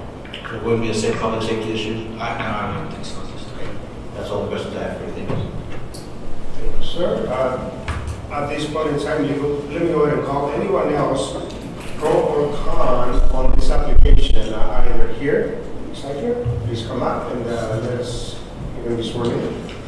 Affirm under the penalty of perjury, the testimony you're about to give will be the truth, the whole truth, and nothing but the truth. I do. And please state your name again. Michelle Eichler. We're in complete support of the Provenzas vacating this. Actually, Rob's elderly mom lives there at the end of the road, and there's been a couple of times where she's actually called us because we're right there and asked us to come because there's been a strange vehicle on the road or something of that matter. A lot of people think there's public access to the state wildlife area back there. We have a huge sign that says private property, no access, and we still had people go back and camp back there. They didn't even make it to the state land, they just camped out on the Provenza property. So it's a safety issue, and of course in any kind of emergency situation, those roads are maintained. The gas company maintains those roads really well also because they have to access those gas wells on a daily basis. And we have a very good relationship with Evergreen. So we are in complete support. His mom is a wonderful lady, and it's a lot of her safety too because they drive right down to there. So, Mr. Dorican, any comments, any perspective from the county? No, sir, it's the board's choice. And so right now we're looking at the section of 1,230 feet approximately. My question, and thank you, Commissioner Luis Lopez, for asking that, was if there was going to be a gate in there and emergency services have to get in there, it would be just a coordination and communication process between the first responders and the property owners. And thank you, Sheriff, for clarification on that as well. Any other questions, any more discussion? And Any more testimony, anyone online, pro or con? And we're talking about the application VR 2022-003 by Progressive Ranch.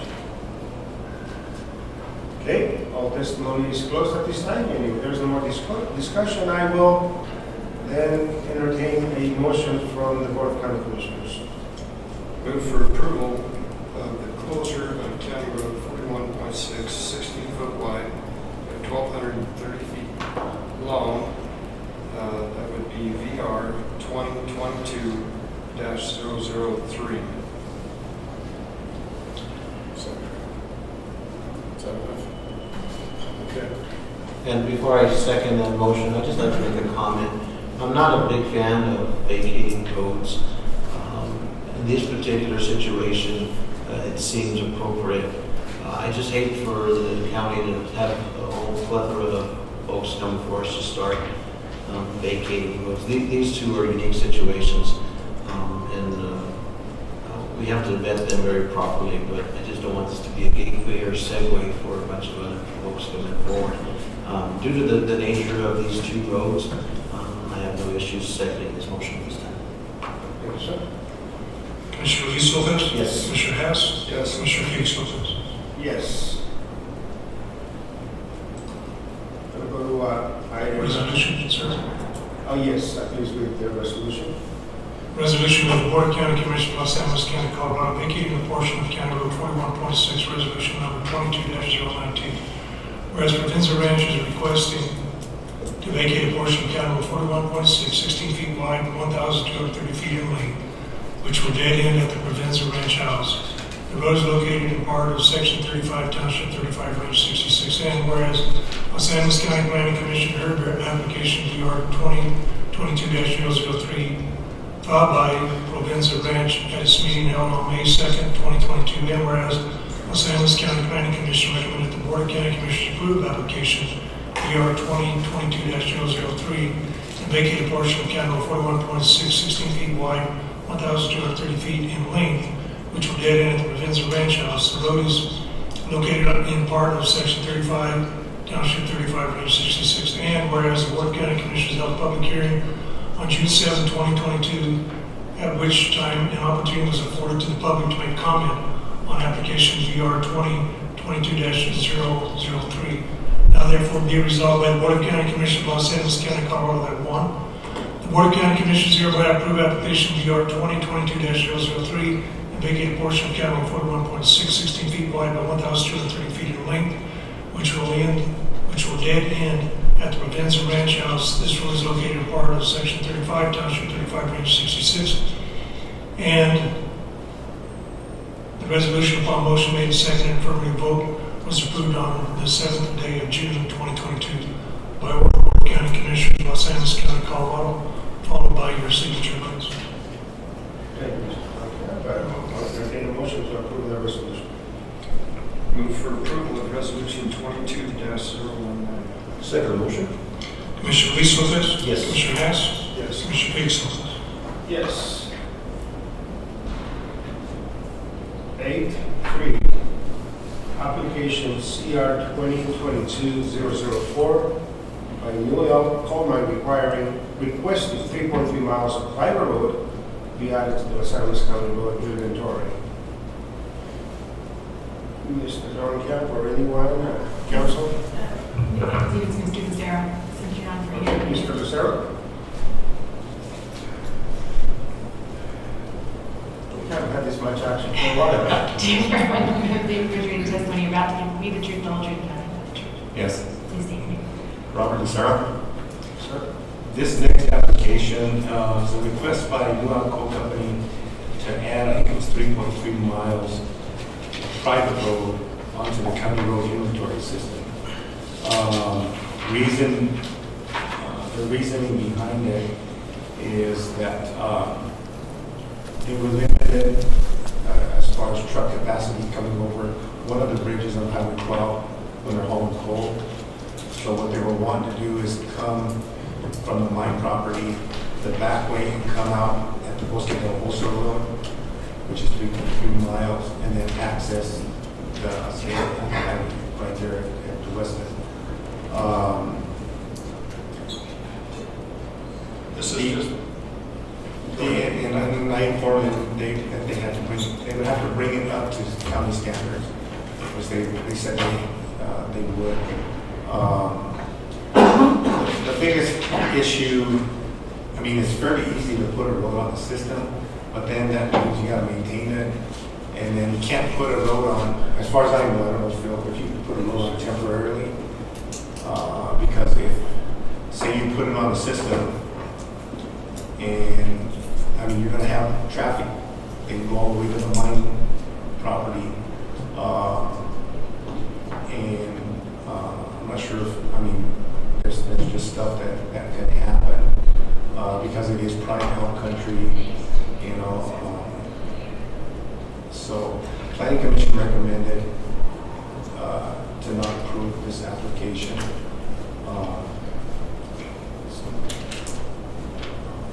That's all I have, so I don't know if And thank you so much, because, you know, that was going to be my question. What happens when the whole call and a private citizen decides, as a county road, they have every right to use that road, you know, preventing it, then it would almost, to me, it would also have to use some of the local sheriff services, additional extracting of personnel to monitor a road that at the current time. Yeah, because I think you'd probably run into issues of, I mean, taking people up there during the hunting season or out shed hunting, dropping them off and taking off, then you run into a trespassing issue. So, and it's, if you get a lot of opposite, you leave it open as a public road, people start traveling that. When we go to try and vacate it, then you may have a lot of opposition for it. So. And is this piece right here on the map up there where the middle hand is this piece that is on the south side of the Purgatory, goes up to the mine? This road here goes to the Los Gate off Highway 12. and this is just a temporary fix until they get the track or The rail bridge. bridge up there. You would incur, I see when planning denied it, the county would incur costs indefinitely to maintain that section. You know, do they have somebody online to testify before I make a comment? From the mine? Is there anybody? Do we have anyone from New Elk coal mine?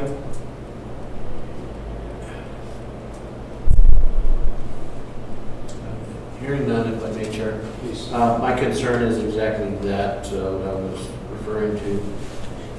Is inventorying 3.3 miles of maintenance on a county road that was never there. It's very difficult for me as a commissioner to approve anything that is for private business other than public citizens. That's the concern I have of us going and spending money maintaining that, even though we would obtain 3.3 miles of highway user tax funds for that. I would recommend we go with the planning and zoning denial. Thank you, Mr. Lucero. Is that a motion? That's a motion. Second motion? Commissioner Hess, Yes. Commissioner Luis Lopez, Yes. Commissioner Felix Lopez. Yes.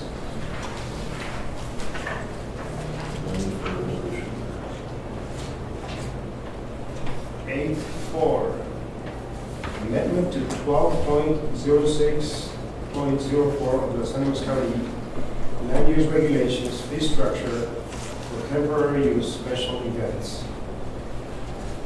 Mr. Lucero? You permanent penalty for the testimony about today, give it to the motion that they Yes.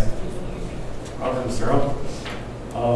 This amendment to the fee structure in our land use guide is, we already have a temporary use, but this kind of entails a special events. And this is trying to cover the big events that we have, like Apogea, anything over 500 participants. Basically, in our regulation, in our application, would have to come basically before commissioners for approval, if it's over 500 participants. That way, because I'm, you know, a lot of the bike issues entail a lot of the county, and in effect, you know, certain times a year. So I think it's a good way to kind of track this stuff, and then everybody knows what's going on. And we're still kind of fine tuning the special events form itself. And basically, right now on a temporary use, it's only $150. Even for an event like Apogea, there's like $1,500 to $2,000. So I think the fee is appropriate for that. You know, because you know, there is a fee for them, for the participants to get into something like that. And then the impact on our county roads, are going to be that many folks driving on to get to the event. I think the best part of this is that it allows us to know what's happening in the county. We don't have to come for the application, we know what's going on, because for so long, we've been in the dark. And one of the issues, like last year, 2 years ago, and probably Tony, you may have dealt with it because they had a bike race. I think it was the same weekend Animal Cutting started. So, I mean, there was bikes and hunters, and it's probably not a safe situation for the bikes. Any other discussion, any questions for Mr. Massaro? Mr. Donovan?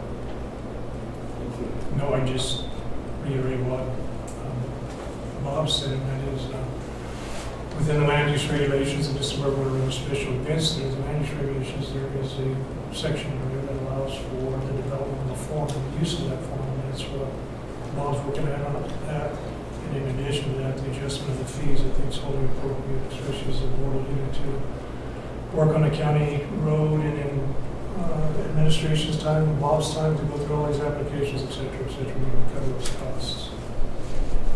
So that's the board to approve. I appreciate all your work on that. You've been busy, Bob. One last question. Do we have an effective time date if we approve this today? Is it effective immediately? Effective today? Thank you, sir. Any other questions? Thank you, Mr. Massaro. I'll entertain a motion for A, B, and C. Move for approval of amendment to 120604 of Los Angeles Land Use Regulations fee structure for temporary use and special events. Second motion. Commissioner Luis Lopez? Yes. Commissioner Hess? Yes. Commissioner Felix Lopez?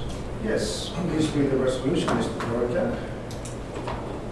Resolution of the Board of County Commission of Los Angeles County, Colorado, adopting amendments to section 12.06.04 of the land of Los Angeles County Land Use Regulations fee structure for temporary use / special events. Resolution number 22-021. Whereas the Board of County Commissioners is authorized to provide the physical development regulation of the county pursuant to CRS 29-20-102, and whereas the Board of County Commissioners adopted land use regulations based upon the authority given to do so in CRS 29-20-104, in parent G, and whereas section 12.06 of the Los Angeles County Land Use Regulations outlines specific fees to cover administrative and review costs associated with land use change applications, and whereas section 12.03 of the Los Angeles County Land Use Regulations provides that the Board of County Commissioners may modify by resolution the fees listed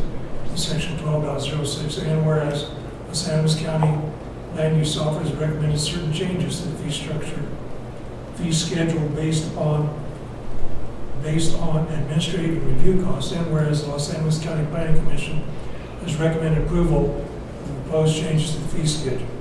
Now therefore be resolved by the Board of County Commission, Los Angeles County, Colorado, that 1, section 12.06.04 of the Los Angeles County Land Use Regulations shall be amended to add the following temporary use / special event fees. A, $100 application fee for those that qualify as a local tax exempt nonprofit organization or local government. B, $200 application fee for all non-local tax exempt nonprofit organizations. C, $500 application fee for all other organizations. On a motion made and seconded, affirmative vote, this resolution was adopted this 7th day of June 2022 by order of the Los Angeles County Commissioners, by order of the Board of County Commissioners of Los Angeles County, Colorado, followed by your signature lines. I'll stumble through it, Commissioners. I'll entertain a motion to approve resolution 22-021. Motion to approve resolution 22-021. Second motion. Commissioner Hess, Yes. Commissioner Luis Lopez, Yes. Commissioner Pete Lopez. Yes. And just one other comment, any activity that takes place within the fairgrounds complex, that will still be going through our special projects coordinator, that'll be Randy Ballmer. Anything outside of that will be run through Mr. Macero's office of the land use. Very good.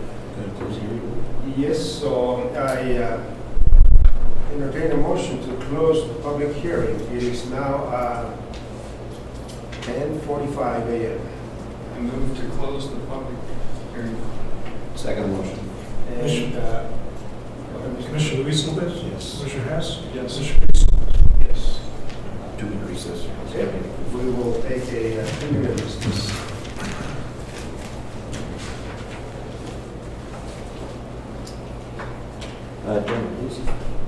Recording stopped.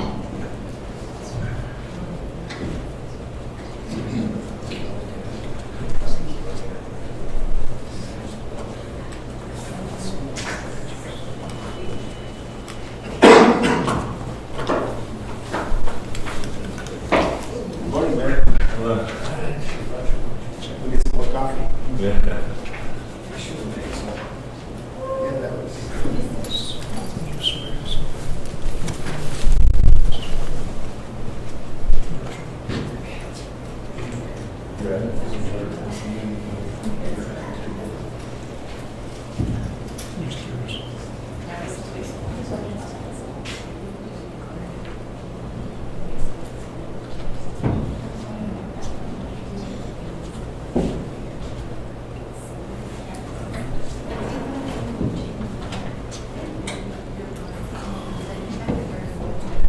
So far, so good. No fires.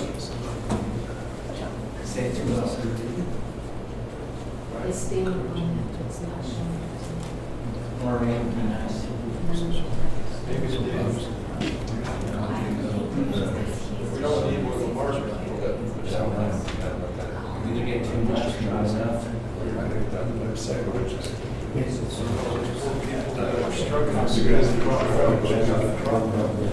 And now it's Wash away.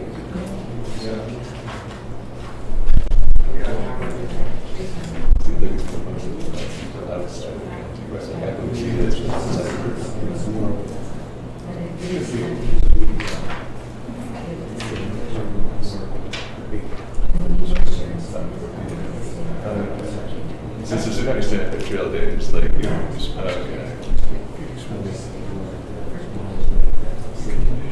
oh, so it's just totally different. Okay. Perfect, thank you.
Judy, good morning.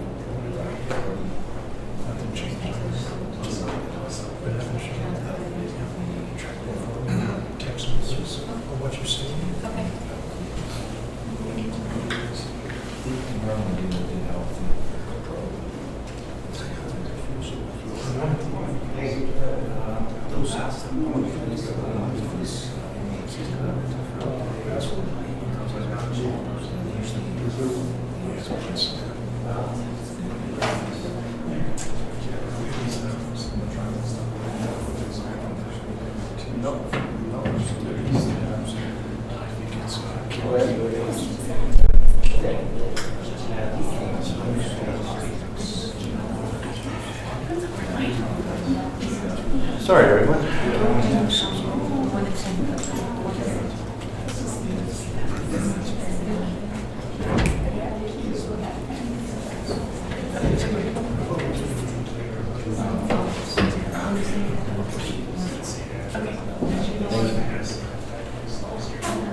Recording in progress.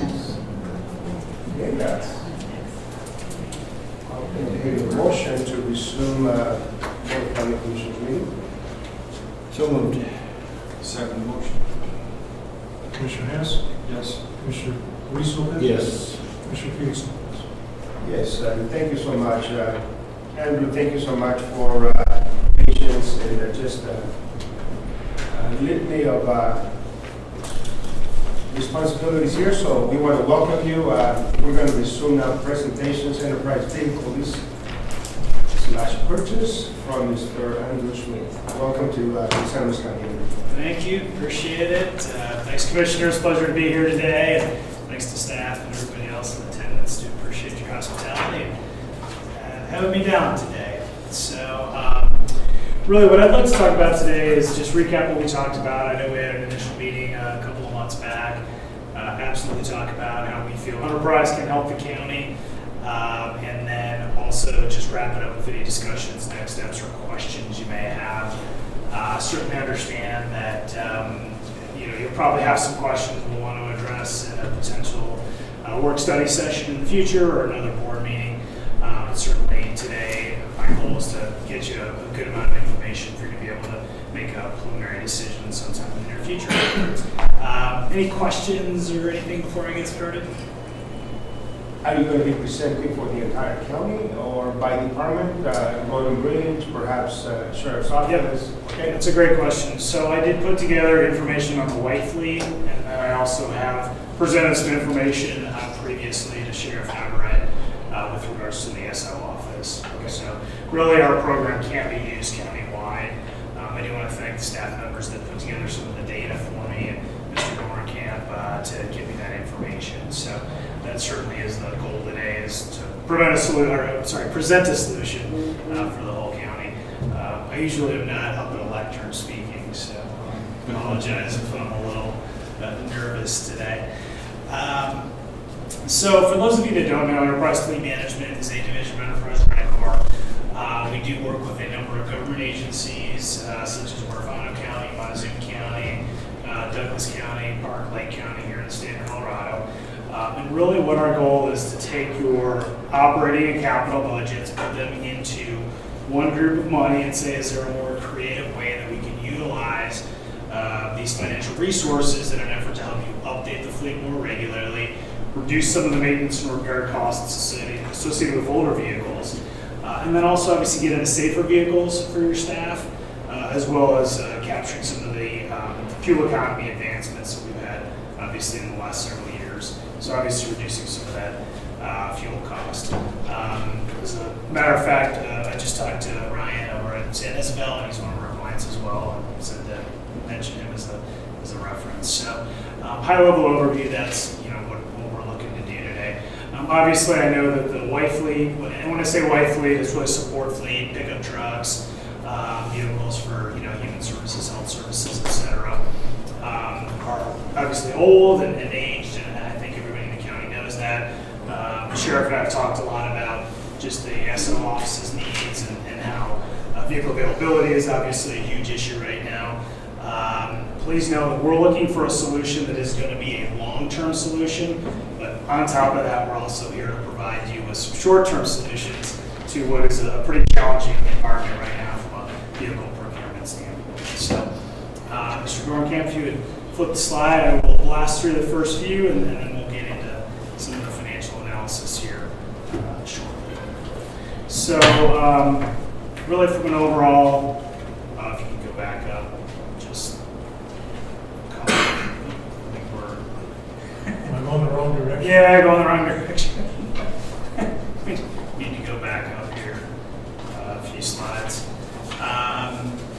So, I'll kind of speak to the first slide as we're going backwards here. Really what we want to help you do is do more with less capital. We want to help you replace more vehicles more quickly than you might normally be able to do with capital funding alone, or even a traditional bank lease purchase opportunity. Obviously, we want to be able to help you capture resale values along the way. That is a huge opportunity that we do provide to our customers. Because we run 1 million vehicles between rental and fleet, we know optimum times to cycle vehicles to capture resale values to lower your overall costs through that program. And we also do have a Colorado-based account management team that will meet with staff 3 times a year to ensure that what we put in place in the beginning continues to be put in place in future years. So next slide, really just briefly, a couple of the local folks that we do work with. I do also want to point out that we do have a national partnership with Sourcewell. I do believe you use the Sourcewell Wex Fuel Card.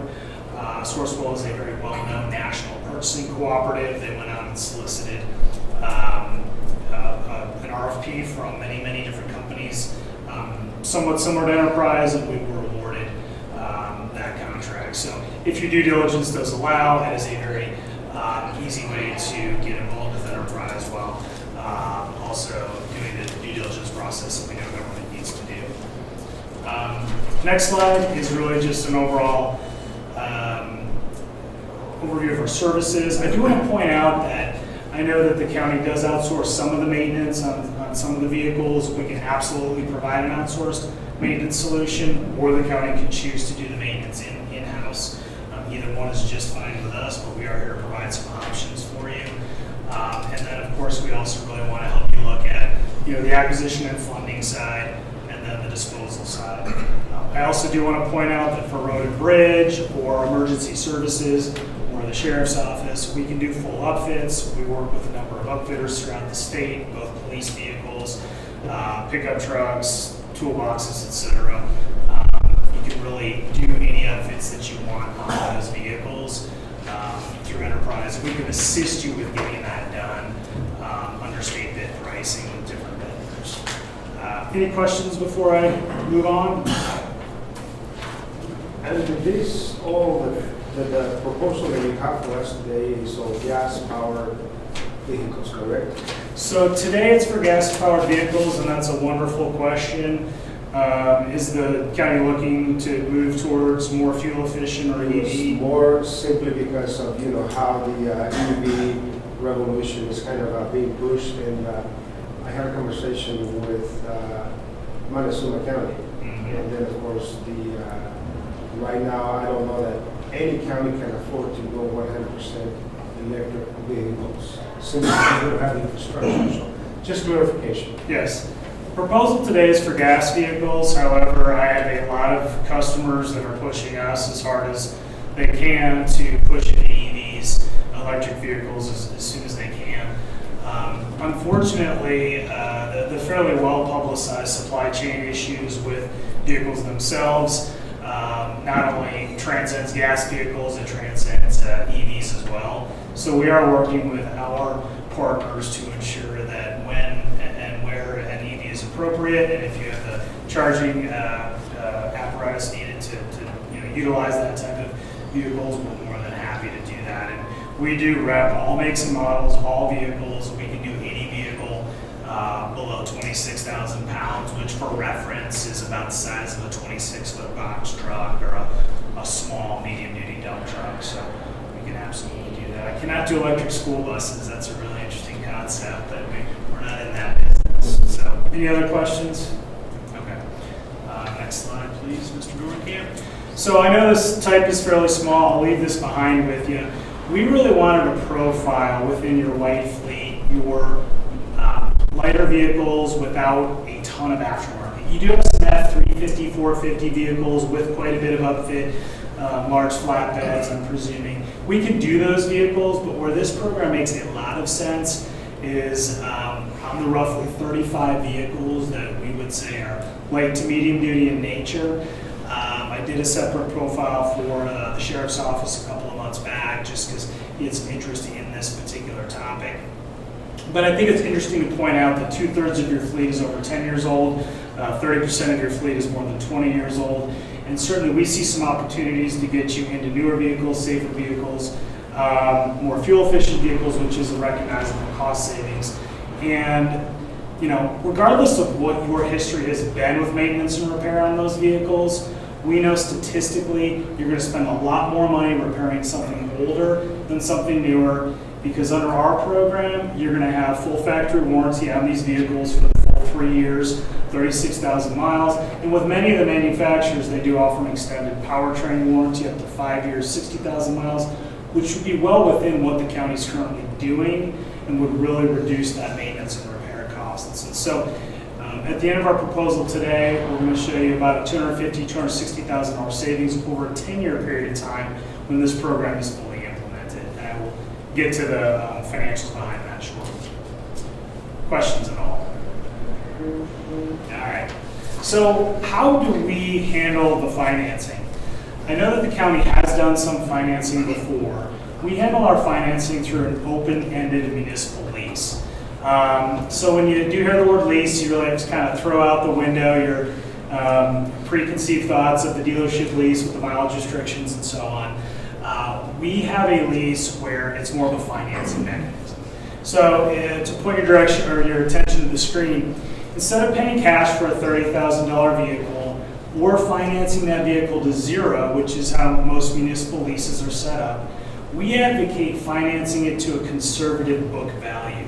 In this example, we are suggesting financing that vehicle down to an $8,000 book value. So what does that do? In the 5-year period of time, you're not writing the vehicle all the way to zero, meaning that you're having to pay out the full principal balance in the 5 years. So that provides you a cash flow benefit. Secondly, at the end of the 5 years in this example, if we sell the vehicle for $15,000, contractually, I have to give you $7,000 back.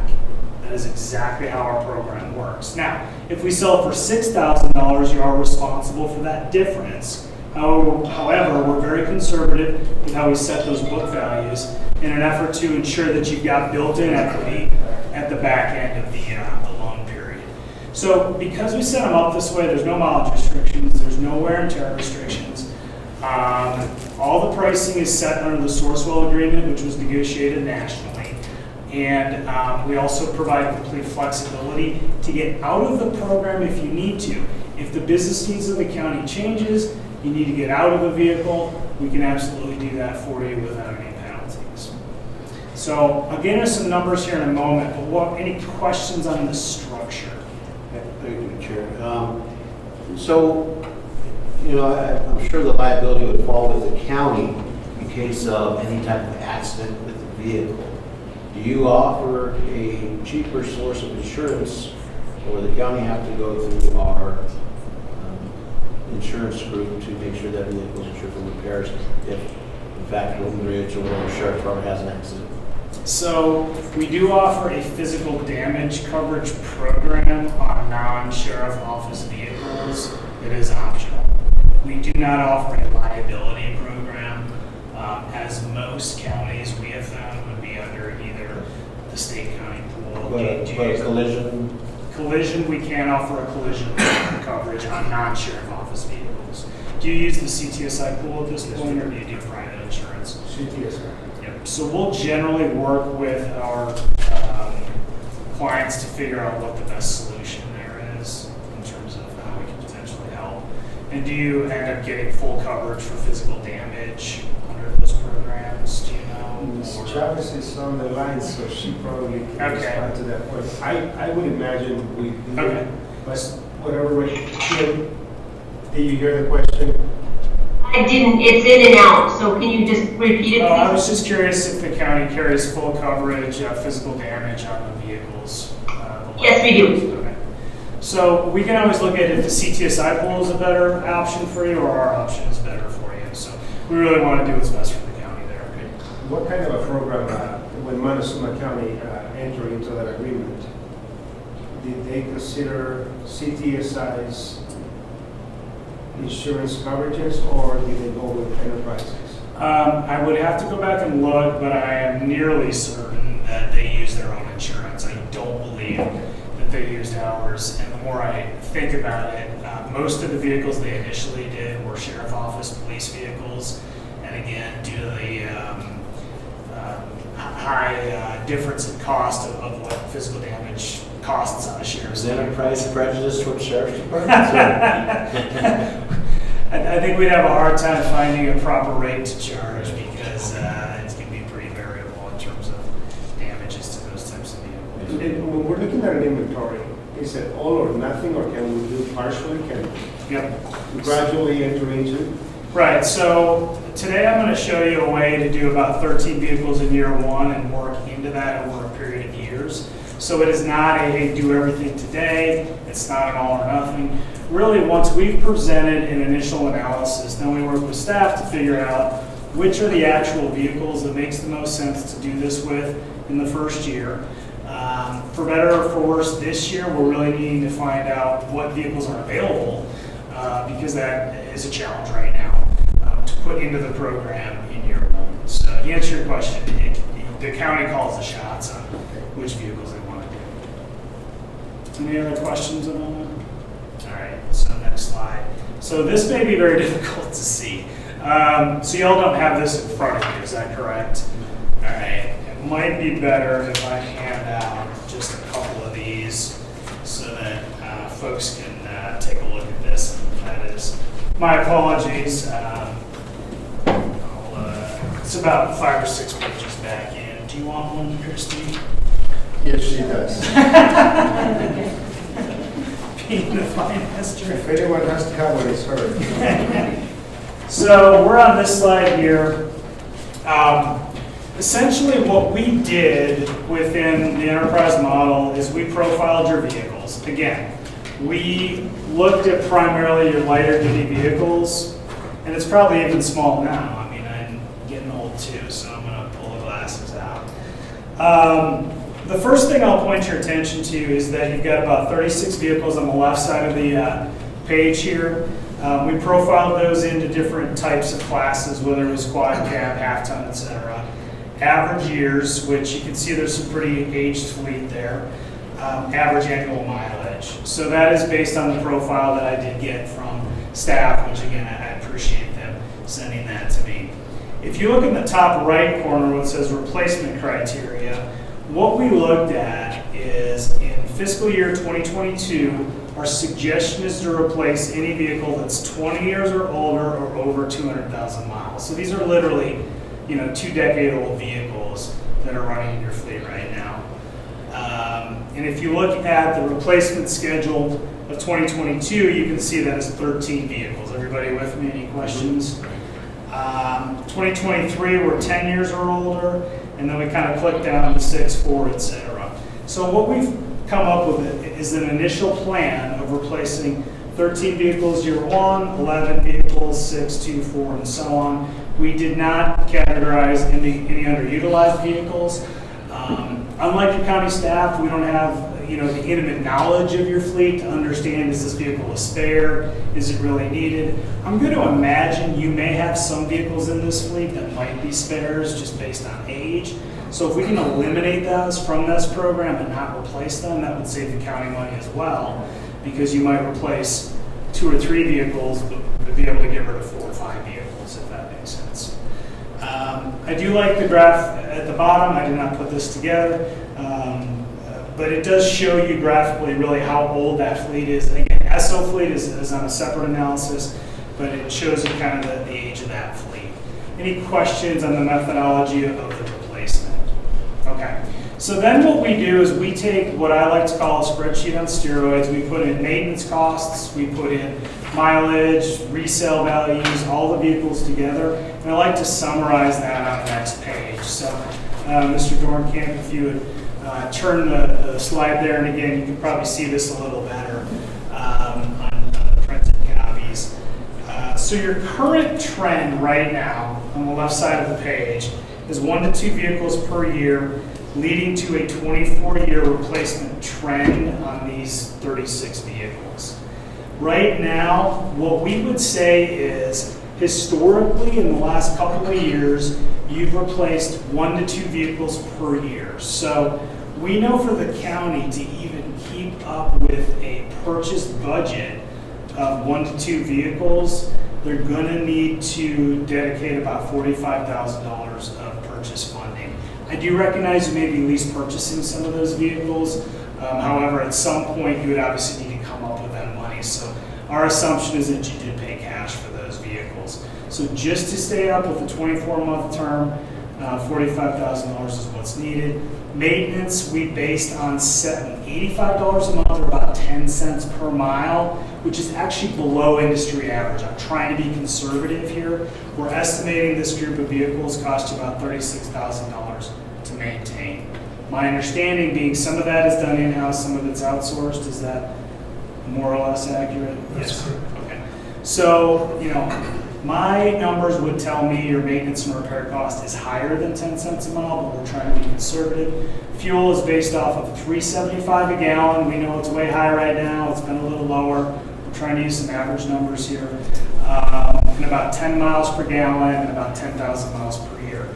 So what we want to come up with is a baseline of what the county is spending. Remember, when we started today, we talked about, I want to take your capital budget, your operating budget, including maintenance and fuel, put those together and say, can we more creatively replace your vehicles more quickly?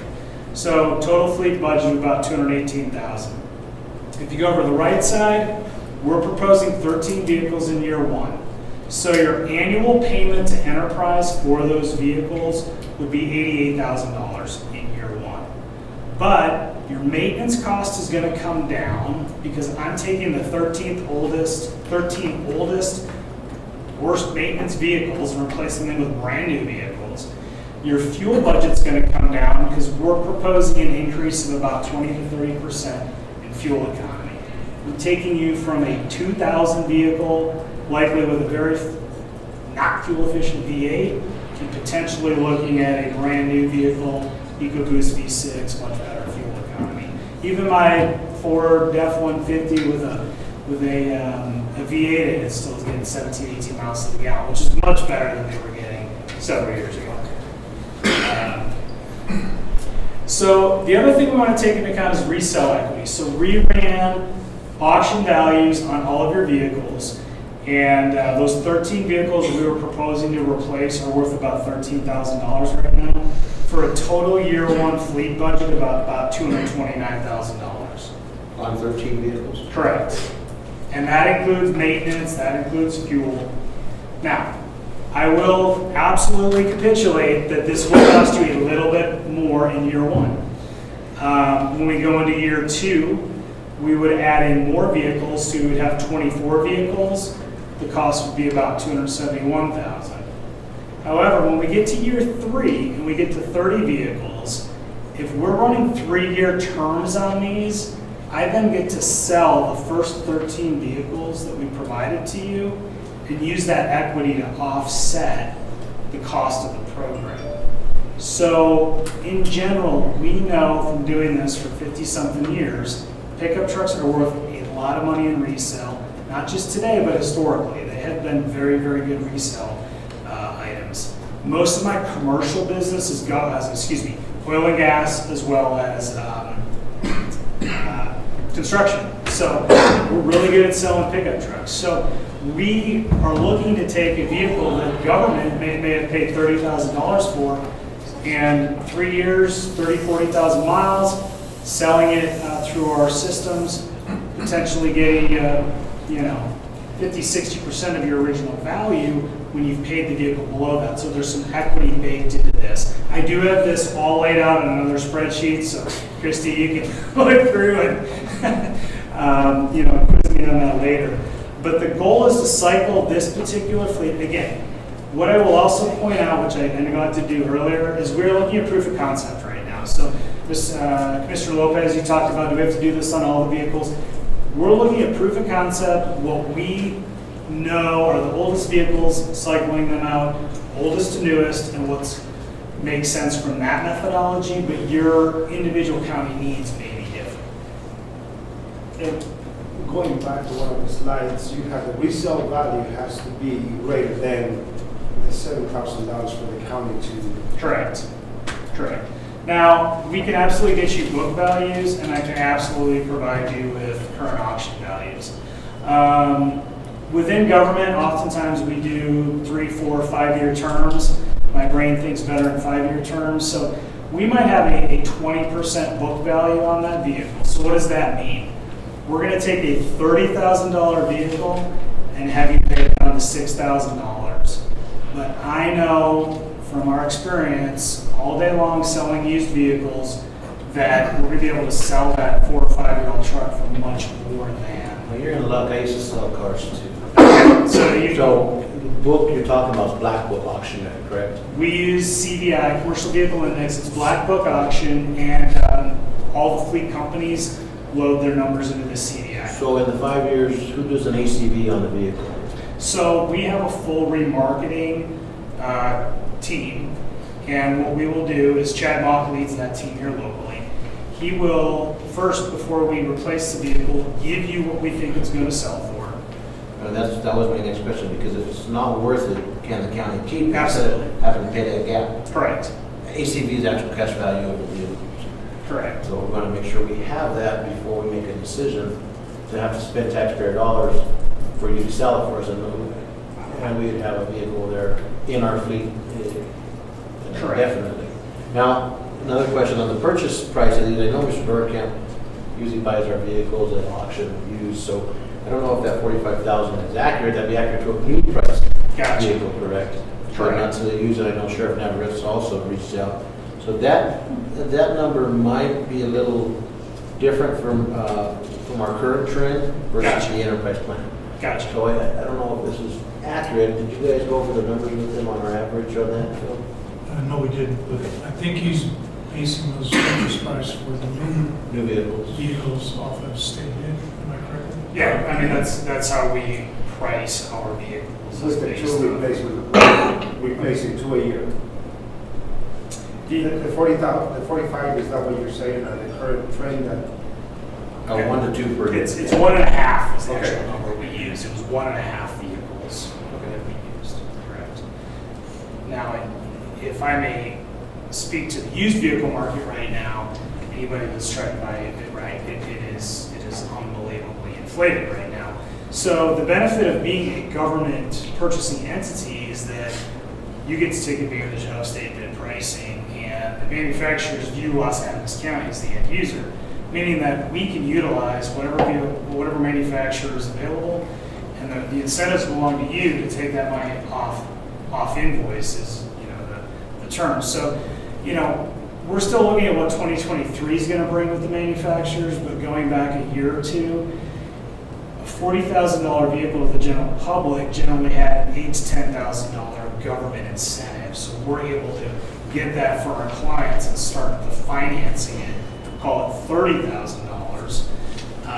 If you go to buy a vehicle anywhere right now that's used, you're typically going to pay more than what the new one might cost. And I don't want to speculate, but I've seen at auction F-250s running for $10,000 more in the last 18 months than the original value of those vehicles. I look at things from a fleet perspective, not necessarily a state bid perspective, to be clear. So let me wrap some numbers around that. I've had oil and gas clients that have short-term leases or ran them to 2 to 3 years, and in some cases gotten $25,000 to $30,000, $35,000 in resale after 2-3 years, 50 to 75,000 miles, when they originally paid $35,000 for them. So the resale is quite significant. I guess to your point, it's even a better value proposition for government to buy new because of those giant rebates that you get that are not available to regular fleet customers. In your lease plan, I'm sure there's interest involved. Correct. How does that play out to our auditor on how we list that as, what do you call it, Christie? From an asset From an asset to an standpoint. Well, depreciation as well on the vehicles. Do we get to depreciate the value of those on an audit side? How would that play into that? So generally that's ruled, I believe, by GASB 87, if I'm correct. And I am not an expert in that matter. But that is how government lease accounting is generally done. And I don't want to speculate as to exactly. The reason why I ask is because we're not in a fleet lease at this time, other than, I think, Sheriff Everett did a purchase recently, a year ago, wasn't it? So, a year and a half ago. 2 or 3. Yeah. So we don't have any of these programs. I just want to make sure that our accounting side of things is make sure that's covered with our accountant and stuff if we were to go through something like this. Yes, I would absolutely work with the staff on that to ensure that it was favorable or neutral to the county compared to what you might currently So on the replacement program, you work with all brands? Ford, Correct. GMC? Everything. Okay. You name it. Yes, sir. So let me kind of go through this, and then I've got a couple last slides for you. So within this model, you can see that we're replacing 36 total vehicles by year 5. And yes, I will again state that the county will need to look at it from a funding perspective. If they follow this plan, you know, can we come up with a little bit more money to go into this program? However, if you look at the total 10-year savings, it's over $260,000, and that is simply based off of this 3-year rotation we're projecting, the resale values, and obviously the vastly diminished maintenance cost and the increased fuel economy. So, Christy and anybody that wants to spend some time with me on the back of this, I'm happy to, but we'll probably just leave that behind for today. So mentioning a 3-year rotation versus what the chart showed earlier, which was, I think, a 5-year, taking it down to The 7,000, yes. So when I put together these models, I have a marketing person that looks at these models and does these a couple of times a week for different municipalities. And one thing that we're really trying to do with pickup trucks right now is rotate them out a little more quickly, because you don't gain anything by keeping them in that 4th and 5th year, because the depreciation and maintenance expense actually ends up being more than if you were to cycle that out a little bit sooner due to resale value, government bid pricing, and of course, you're in a full factory warranty for the full 3 years. As long as you have over 36,000 miles on the factory warranty side. Any other questions at all? All right, so a couple of last slides here, disposal. That wasn't me that did that graphic, but and you know, I think too, it's important to point out that I'm not coming in here saying, hey, we're going to save you a bunch of money right away. I think your fleet is pretty old. I think we could all agree on that. And I think eventually we get you there with a little, what's a pretty small investment. The key to this program working is the disposal side of it. And certainly I've shown that to the sheriff. When you look at the rent-a-car side of my business in a normal environment, they are rotating their vehicles out every year or 2. They're doing that because the resale values are strong and the types of incentives they get for the rental cars is on par with government. So there's times when they're selling those vehicles for more than they paid for them. They have negative depreciation. So what I'm able to do with the fleet department is utilize those same remarketing teams to sell vehicles well for our customers. So instead of sending to auction, we generally try to hand sell these vehicles to a national network of dealers. And by keeping them out of the auction, we can better control the sale price. As you know, you go to an auction, it depends on the day, who knows who's bidding. We know what the things should sell for, so we're going to make sure we're getting that amount or more when we're selling on a client's behalf. corporately, we're doing about 8% above your Black Book CBI average, and really able to help that process. I've got a full driver team, pick up the vehicles for you, and take care of that for you. Do you have a reserve that you keep on the vehicle at auction? In terms, that like, to be met before you'll accept a bid? so if we run a vehicle at auction, we do get a minimum floor value from our client. But as a reserve, so say it's worth 5,000, you reserve 7, so we don't have to pay nothing. Is that kept or met, or you just go actually at auction value? What is What do we sells for at auction? You don't put a hold on it for a minimum bid. I don't understand the question. So if we go the 5 years, Right. and say the vehicle, we need 7,000 to break even, so we don't have to pay. Right. Can you put a cap or a minimum bid of $7,000? Yes. The county doesn't have to pay them at your auction. Yes. And The way that our program works in practice is Sharon, our marketing manager, will work with the county and say, we think this truck is worth $11,000. Here's the data to support that. The county would say, okay, we agree with that. Chad will then give that vehicle to my marketing team, and they will go out and do what they call a max and sell, meaning they're going to try to sell that vehicle for anything above the $11,000 that they can. The remarketing team is not paid, but judged, graded, and their annual review is done in part on how well they're selling against the auction dummies. It does not behoove them to. well, it protects the county somewhat. It does. We can't sell something without your approval at a certain price. Well, and then again, it belongs to the taxpayers, so we have to be very cautious how we do that. This is their dollars. Correct. Absolutely. Thank you. Yes. Let's see. So, One very 30,000 foot level question. yes, sir. The color of the vehicle, since the county kind of has designated color, and also the logo that goes on, is that part of this particular program, or? So when we're ordering vehicles for clients, we'll order whatever color you want. Generally, it's county white, but I can get change color.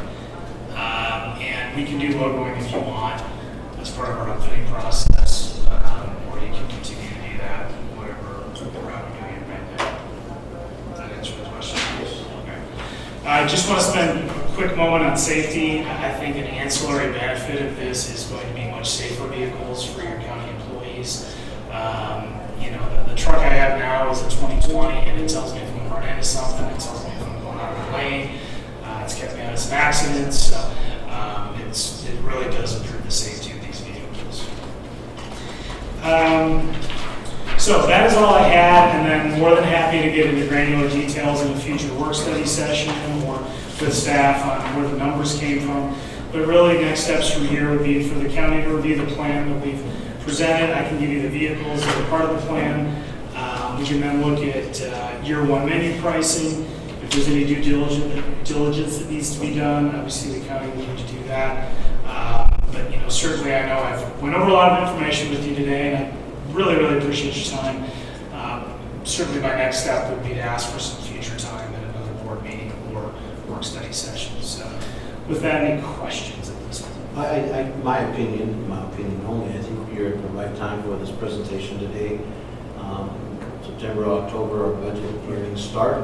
I think this gives Ms. Coberly and our staff some time to digest the information they have today and really crunch the numbers to see if we would save money by doing this or how we're doing so far. Our fleet is old. This is something that we've talked about at 2 or 3 CCI conferences over the years. And I'm glad you finally came here to disclose and give us the information in the background. So thank you for your time today. Thank you. Appreciate it. Anybody else?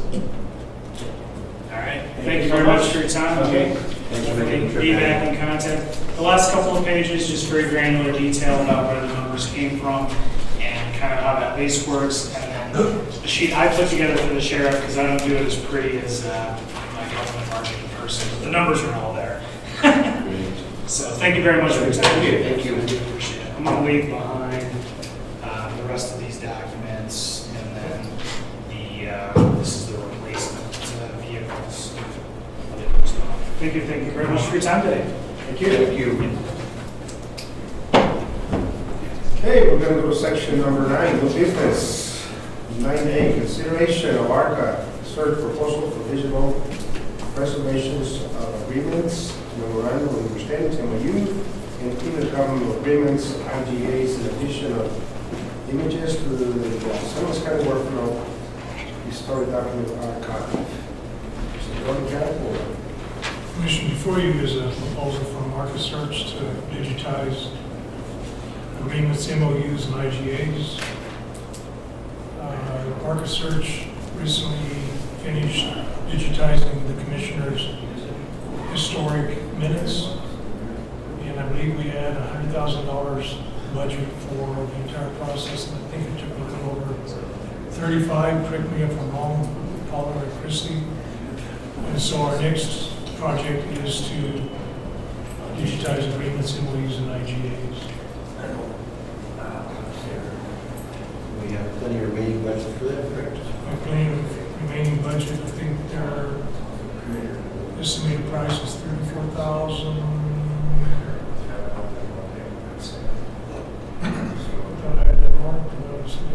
It's estimated project price is $13,715, excuse me. $34,000 is for the minutes, excuse me. And is this is written in the form of a contract. Any comments, questions from legal? All your language? No, I would, the only thing I would point out is, on page 6, there is a limitation of liability. And they are highlighting exact news initially.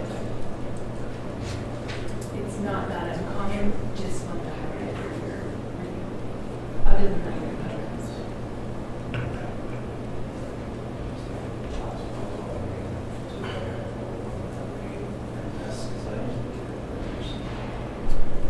I didn't know how to read that last night. I was actually.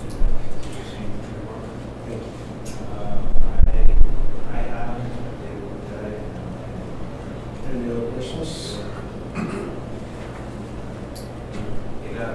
I will entertain a motion.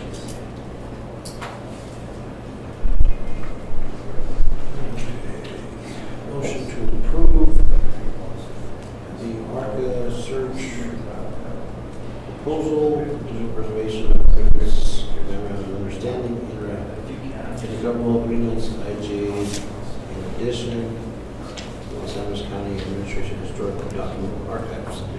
Second motion. Commissioner Hess, Yes. Commissioner Luis Lopez, Yes. Commissioner Felix Lopez. Yes. 9B, consideration of ARCA search agreement for quarterly upload service of digital images. Mr. Doran. Commissioners, before you for your consideration is the quarterly upload service. ARCA Search isn't in the business to continue to upgrade our, in this case, our data files with new documents that are approved by the board or any other entity within the county. And I think we noticed that in the clerk's office where if you want to look at historic data, you go to ARCA Search. If you want to look at current data since I think 1992, I want to say to present, you got to go into iDocs. And we talked with ARCA Search at length about providing some type of service for us because our thoughts are that once you learn how to use the ARCA search engine to look at historic minutes, historic IGs, etc., it makes sense to us to continue to use ARCA search even for more current documents. So what they propose to us is to, okay, we will upload quarterly documents that the board has approved or any other agencies approved in the last quarter, upload those, and then the residents can go in and search for those documents. It won't be uploaded every week, it's just quarterly, which we thought would take care of what our citizens would want to look at. This would ask the board to approve this. And what I'm reading here on the information is that going to be 55 cents per page? 55 cents per sheet, correct. Okay. what is the approximated, and then of course it says files need to be uploaded on the ArchiSearch structure. Any files that come from up that need to be renamed will be charged an additional 25 cents. And I would imagine that's going to be few and far between. What is the total proposed budget for this particular project? I would guess if the board goes through 1,000 pages? 200 pages a month, that would be pushing it. It's going to be your minutes, your IGAs, your MOUs. Resolution. Very good. And what we've saved in paper over the last few years of going digital from our packets, even though I miss Paula's big packets. I think this would be kind of an offset of the savings we've had there, so I don't see an issue with it, Chairman. I do have a concern with this document itself. I don't know if you want to add it to executive and I can discuss it with you there. Not the general idea, but there is something I would want to add to this. Very good. And that was going to be the next question. Any? I'm hearing that, I'll make a motion to table. Real quick, I ask, is there a fee for the public, or do they can get on it for free? Our service is for free. So the clerks is a fee, correct? The clerks, more recent data, there's a fee, correct? Okay. Second motion. Commissioner Hess? Yes. Commissioner Luis Lopez? Yes. Commissioner Luis Lopez? Yes. So we table that. 9C, consideration of resolution 22-023, Kim Area Volunteer Fire Department and Ambulance Services, 2022 license and certificate. Mr. Dorica? Commissioners, at your May 17th meeting, you approved the licensing and certification of the Kim ambulance, so I will read this resolution pertaining to that. Resolution of the Board of County Commissioners of Los Angeles County, Colorado, renewing the Kim Ambulance District Prim KAD and Prim ambulance service license, thereby allowing KAD to provide ambulance service and support within Los Angeles County for a portion of years 2022 and 2023. Resolution number 22-023. Whereas the Colorado Department of Public Health and Environment, the Health Facilities and Emergency Medical Services Division, the State Board of Health has enacted rules pertaining to the administration of emergency services operations within each respective county within Colorado. And whereas in July 2006, the Los Angeles County Board of County Commissioners adopted rules and regulations establishing minimum standards for the provision of ambulance services within Los Angeles County in conformance with said state agency rules and regulations. And whereas an ambulance service license was initially issued to the Kim Ambulance District in December 2006, and has been renewed annually through a portion of 2022, authorizing it to operate an ambulance service in Los Angeles County in compliance with the Los Angeles County Ambulance Service Regulations and Licensing Procedures Manual. And whereas the Kim Ambulance District has filed an application requesting renewal of its 2022 license, seeking authorization to provide ambulance service within Los Angeles County for a portion of years 2022 and 2023. And whereas the Los Angeles County Board of County Commissioners at their regular meeting on May 17, 2022 approved the application of the Kim Ambulance District. Now therefore be resolved by the Board of County Commissioners of Los Angeles County, Colorado, that 1, the board hereby authorizes the renewal of the ambulance service license issued to Kim Ambulance District for the provision of ambulance services within Los Angeles County for a portion of years 2022 to 2023 in conformance with the rules and regulations adopted by Los Angeles County, Colorado. On a motion made and seconded affirmative vote, this resolution was adopted the 7th day of June 2022 by order of the Board of County Commissioners of Los Angeles County, Colorado, followed by your signature lines. Thank you, Mr. Dorica. I'll entertain a motion to approve resolution. Move for approval of resolution 22-023, Kim Area Volunteer Fire Department and Ambulance Service 2022 license and certificate. Second. Commissioner Luis Lopez? Yes. Commissioner Hess? Yes. Commissioner Felix Lopez? Yes. 9D, consideration of M2014019 Mesa de Maya Pit annual report map and fee. Mr. Dorica.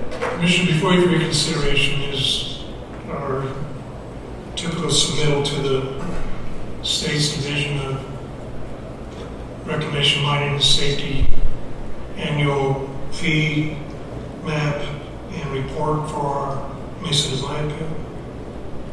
Questions? Otherwise, I will entertain a motion. Motion to approve M2014-019 Mesa de Maya Pit Annual Report. Second. Commissioner Hess? Yes. Commissioner Luis Lopez? Yes. Commissioner Felix Lopez? Yes. 9E, consideration of M2001015 sample and calculate annual report map and fee, Mr. Doran. Commissioners, similar to the item D, consideration of the Mesa, this is consideration of the Sandoval land and cattle pit report map and fee. Thank you. Any questions? Otherwise, I will entertain a motion. Move for approval, M2001015 sample land and cattle pit annual report map and fee. Second. Commissioner Luis Lopez? Yes. Commissioner Hess? Yes. Commissioner Felix Lopez? Yes.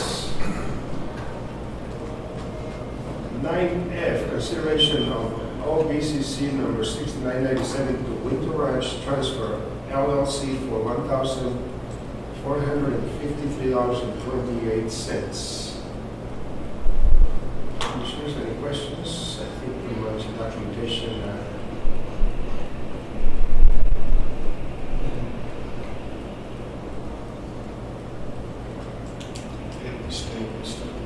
Tractor. There are no issues. I'll make a motion to approve OBCC 6997 to Winter Ranch for $1,453.28. Second motion. Commissioner Hess? Yes. Commissioner Luis Lopez? Yes. Commissioner Felix Lopez? Yes. 9G, consideration of district attorney settlement. Commissioners, this is for your consideration of the settlement agreement with Mr. Solano regarding the lawsuit back from 2019, I believe. 2018. It is still, our portion's been done for over a year now, but the Orphan portion is still kind of winding its way through. The majority of the Orphan case is finalized. They're still waiting to see if there's going to be an appeal filed on that decision. So the judge was just asking for all the final documents from us, which included the agreement we reached with Mr. Solano towards the start of the case. So I just need, if you do approve it as the final draft be reviewed, then Mr. Solano will sign it and give out. Questions? I have no other questions, or I would, since I was originally listed on this lawsuit with Mr. Solano, I would thank our attorney Pam Nelson and for all her hard efforts in getting this to this point, and make the motion to approve the settlement. Second motion. Commissioner Hess? Yes. Commissioner Luis Lopez? Yes. Commissioner Felix Lopez? Yes. Go to section number 10, financial matters. Consideration of bills and payroll for the second half of May 2022. Discovery.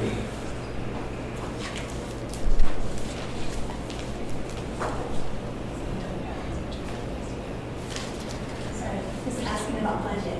You're With fine. our district attorney. Let's see, payroll as of May 31st is $173,827.69. Any questions on payroll? Bills paid on May 18th, $252,697.48. Within this packet, we did pay for one payment for the Main Street grant for $84,817. Was that the one by the county fairgrounds? That's the sidewalk. Yes. Yeah. I think, is that finalized? We have one more payment, I think, around $1,200, but the project itself is complete. And we will recognize at CCI for utilizing that grant, so good job. Good job. Yeah. By the way, they said keep them coming, so the money's, yes. Bills paid on May 25th, $383,327.78. We have Road and Bridge, actually, for Wagner for $289,264. Was that the engine? Motor grader. Oh, okay. And the board approved the purchases. And I think that's all we have. What, on the GMCO Corporation, 92,235? Commissioner, Yes, the board had approved using GMCO. We went to bid on dust suppression, and the board approved GMCO's bid. And this is the payment for that project. very good. Any other questions for Finance Director? Otherwise, I will entertain a motion. Move for approval of bills and payroll for the second half of May 2022. Second. Commissioner Luis Lopez? Yes. Commissioner Hess? Yes. Commissioner Felix Lopez? Yes. Section 11, executive session. The board will meet in executive session under CRS 44-642, 4B, confer with the county attorney for purposes of receiving legal advice on specific legal questions. Item A, historic designation. B, EDG Carport Value Engineering. C, districts. D, Senate Bill 22-230, and E, IGA. Do I have a... Oh, yes, thank you. And F, the ARCA language on the agreement. Make a motion to go into executive session. Second motion. Commissioner Hess? Yes. Commissioner Luis Lopez? Yes. Commissioner Felix Lopez? Yes. Thank you, Ben, for being here today. Have a good one, guys. Recording stopped. You're not going to come out and vote?